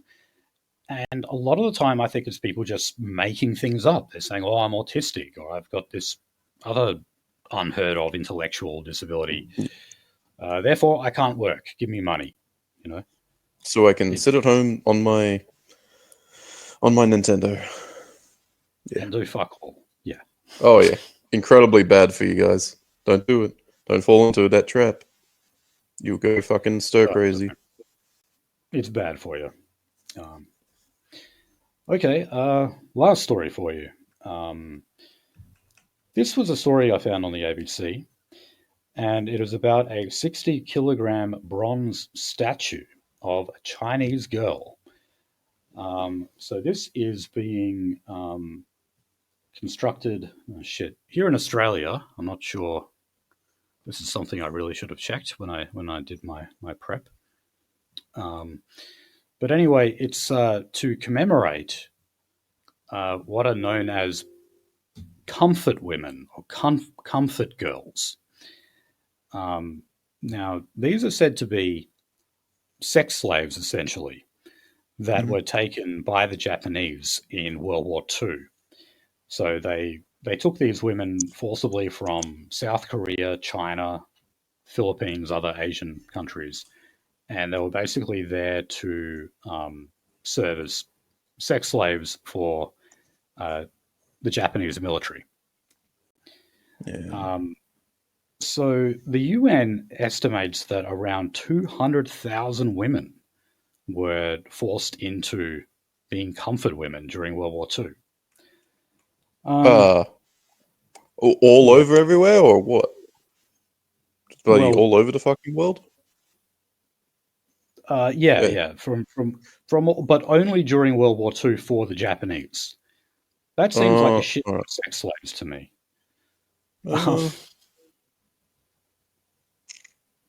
Well, they might have been very conquering people at the time, looking to more than just take over the place, but rule the place afterwards. Kind of in a kind of English style of having, you are the local lord, but didn't work out that way. But they do. This is pretty common. I think the Koreans have one of those statues. That bloke was whatever that TikTok streamer who was making everybody want to kill him. He was mocking the statue in Korea. He gave her a kiss. A statue of that. I don't remember his name. He's famous for a bit, and he might be going to jail forever. I'm not sure, but yeah, he mocked one of those statues. So it is a thing around the place to make these statues. Yeah. But I mean, like, look, this is something that is being put up by the Chinese Australians for Peace Association. This is essentially like a lobby for Chinese people who don't like the Japanese. And you have to ask, like, what in God's name does this have to do with Australia? This is like intra-ethnic conflict of Northeast Asia being brought to our shores. And it just has nothing to do with us. I shouldn't be reading this story right now because comfort women and whatever the Chinese experienced is nothing to do with us. But also, I got to say, I just doubt that figure of 200,000 women. I mean, really, do the Japanese take that many women as slaves? Like, maybe these were just very often like prisoners of war or people who were just held in internment camps. Yeah, Civilians people who were brought to camps to like, serve the men. because, look, ever since like I started, like looking into the Holocaust and everything, it's made me like skeptical about other war crimes as well. Mm. Like for example, I would very often hear that Pol Pot killed 1/4 of the Cambodian population. I just think, how could he have done that? Come on, 1/4 of the entire country. And so when I see figures like this, I kind of think to myself the same thing. I'm like, was it really that much? Maybe Well, that's just what the Chinese claimed after the war, like probably years after the war. here's a bloody question. Because I got a little bit of that myself. I remember getting told from my father that I'm only here because the nukes dropped, because they're getting ready to kill all the prisoners in all the Japanese camps, and one of my ancestors was in one of these camps, and so only because the bombs dropped are you alive today. And were they really going to kill all the people in the camps just out of hand? But the system got disrupted on the way. The fucking signal to kill everybody didn't get through. Little bit of maybe mythos that has been handed down to generations to me. Yeah, or people would tell us if it wasn't for Winston Churchill, we'd all be speaking German now or something, Yes, sir. Yes, sir. Yeah, I'm like, that doesn't sound so bad to me. I could finally understand Rammstein songs if that were the case. But no, here the things like that are just absurd, and there's so many myths around World War II, and the German side is just one. I think that's the tip of the iceberg. I think there's a lot of stuff said about the Japanese that is just not true either. Oh, you mean the defeated side in the war? Exactly, that's what I mean, because the victors write the history books, don't they? And after the army leaves your nation, the psychologists come in to fuck you right up. Speaking of Churchill, he said, "History will be kind to me, for I intend to write it." He was absolutely right. So, I mean, there's a positive bent on Caesar because he has written stuff. They got his scripture from his campaign in Gaul. I don't know. I saw this some new show on Julius Caesar coming up. I think on Netflix or something. It'll probably be shit. Anyway. Okay, guys. We hope we have delivered for you tonight because we've given you almost 3.5 hours. Of course, we did have a lot to say on the protests and stuff, and it was also just a pretty big week of news. I filled up 26 pages of prep, so there was plenty for you. So I don't think it was your fault, Fluoride. There was just a lot of material floating around. Sure. Yeah, and Nolsey, hope you're okay. I hope Mossad haven't gotten you, or I'm not sure what. He's probably just having a bad time in the video game. It's a hard video game we're playing with him, and very, very difficult. The rich boy who just never seems to get his internet connection under control. Oh, don't worry. We lambast him to no end. We rake him over the fire. We'll get him. We'll get him fit enough for army work anytime soon. Hopefully. Well, yeah, guys, thank you for listening to that extra long episode. We will actually not be with you next week. I've actually got a lot of stuff on, and I just can't fit the show in. I'm sorry, but we will return the week after that. So in the meantime, head to theroaster.biz if you want to get all our links. And, of course, also, if you wanted to support the NSN boys, you can go to givesendgo.com/White Australia Fund. If you do want to hang around with Nolsey, we do also have the Peng show that's on at completely random times. If you're lucky to pick them up, mosey on in. Yeah, we can't tell you a time for that because it's just very random. But basically, follow the racer page on Telegram. And links in the show notes in the description if you want to go there. And then you can, tune into Peng every now and then. All right, well, thank you for listening, and we'll see you later.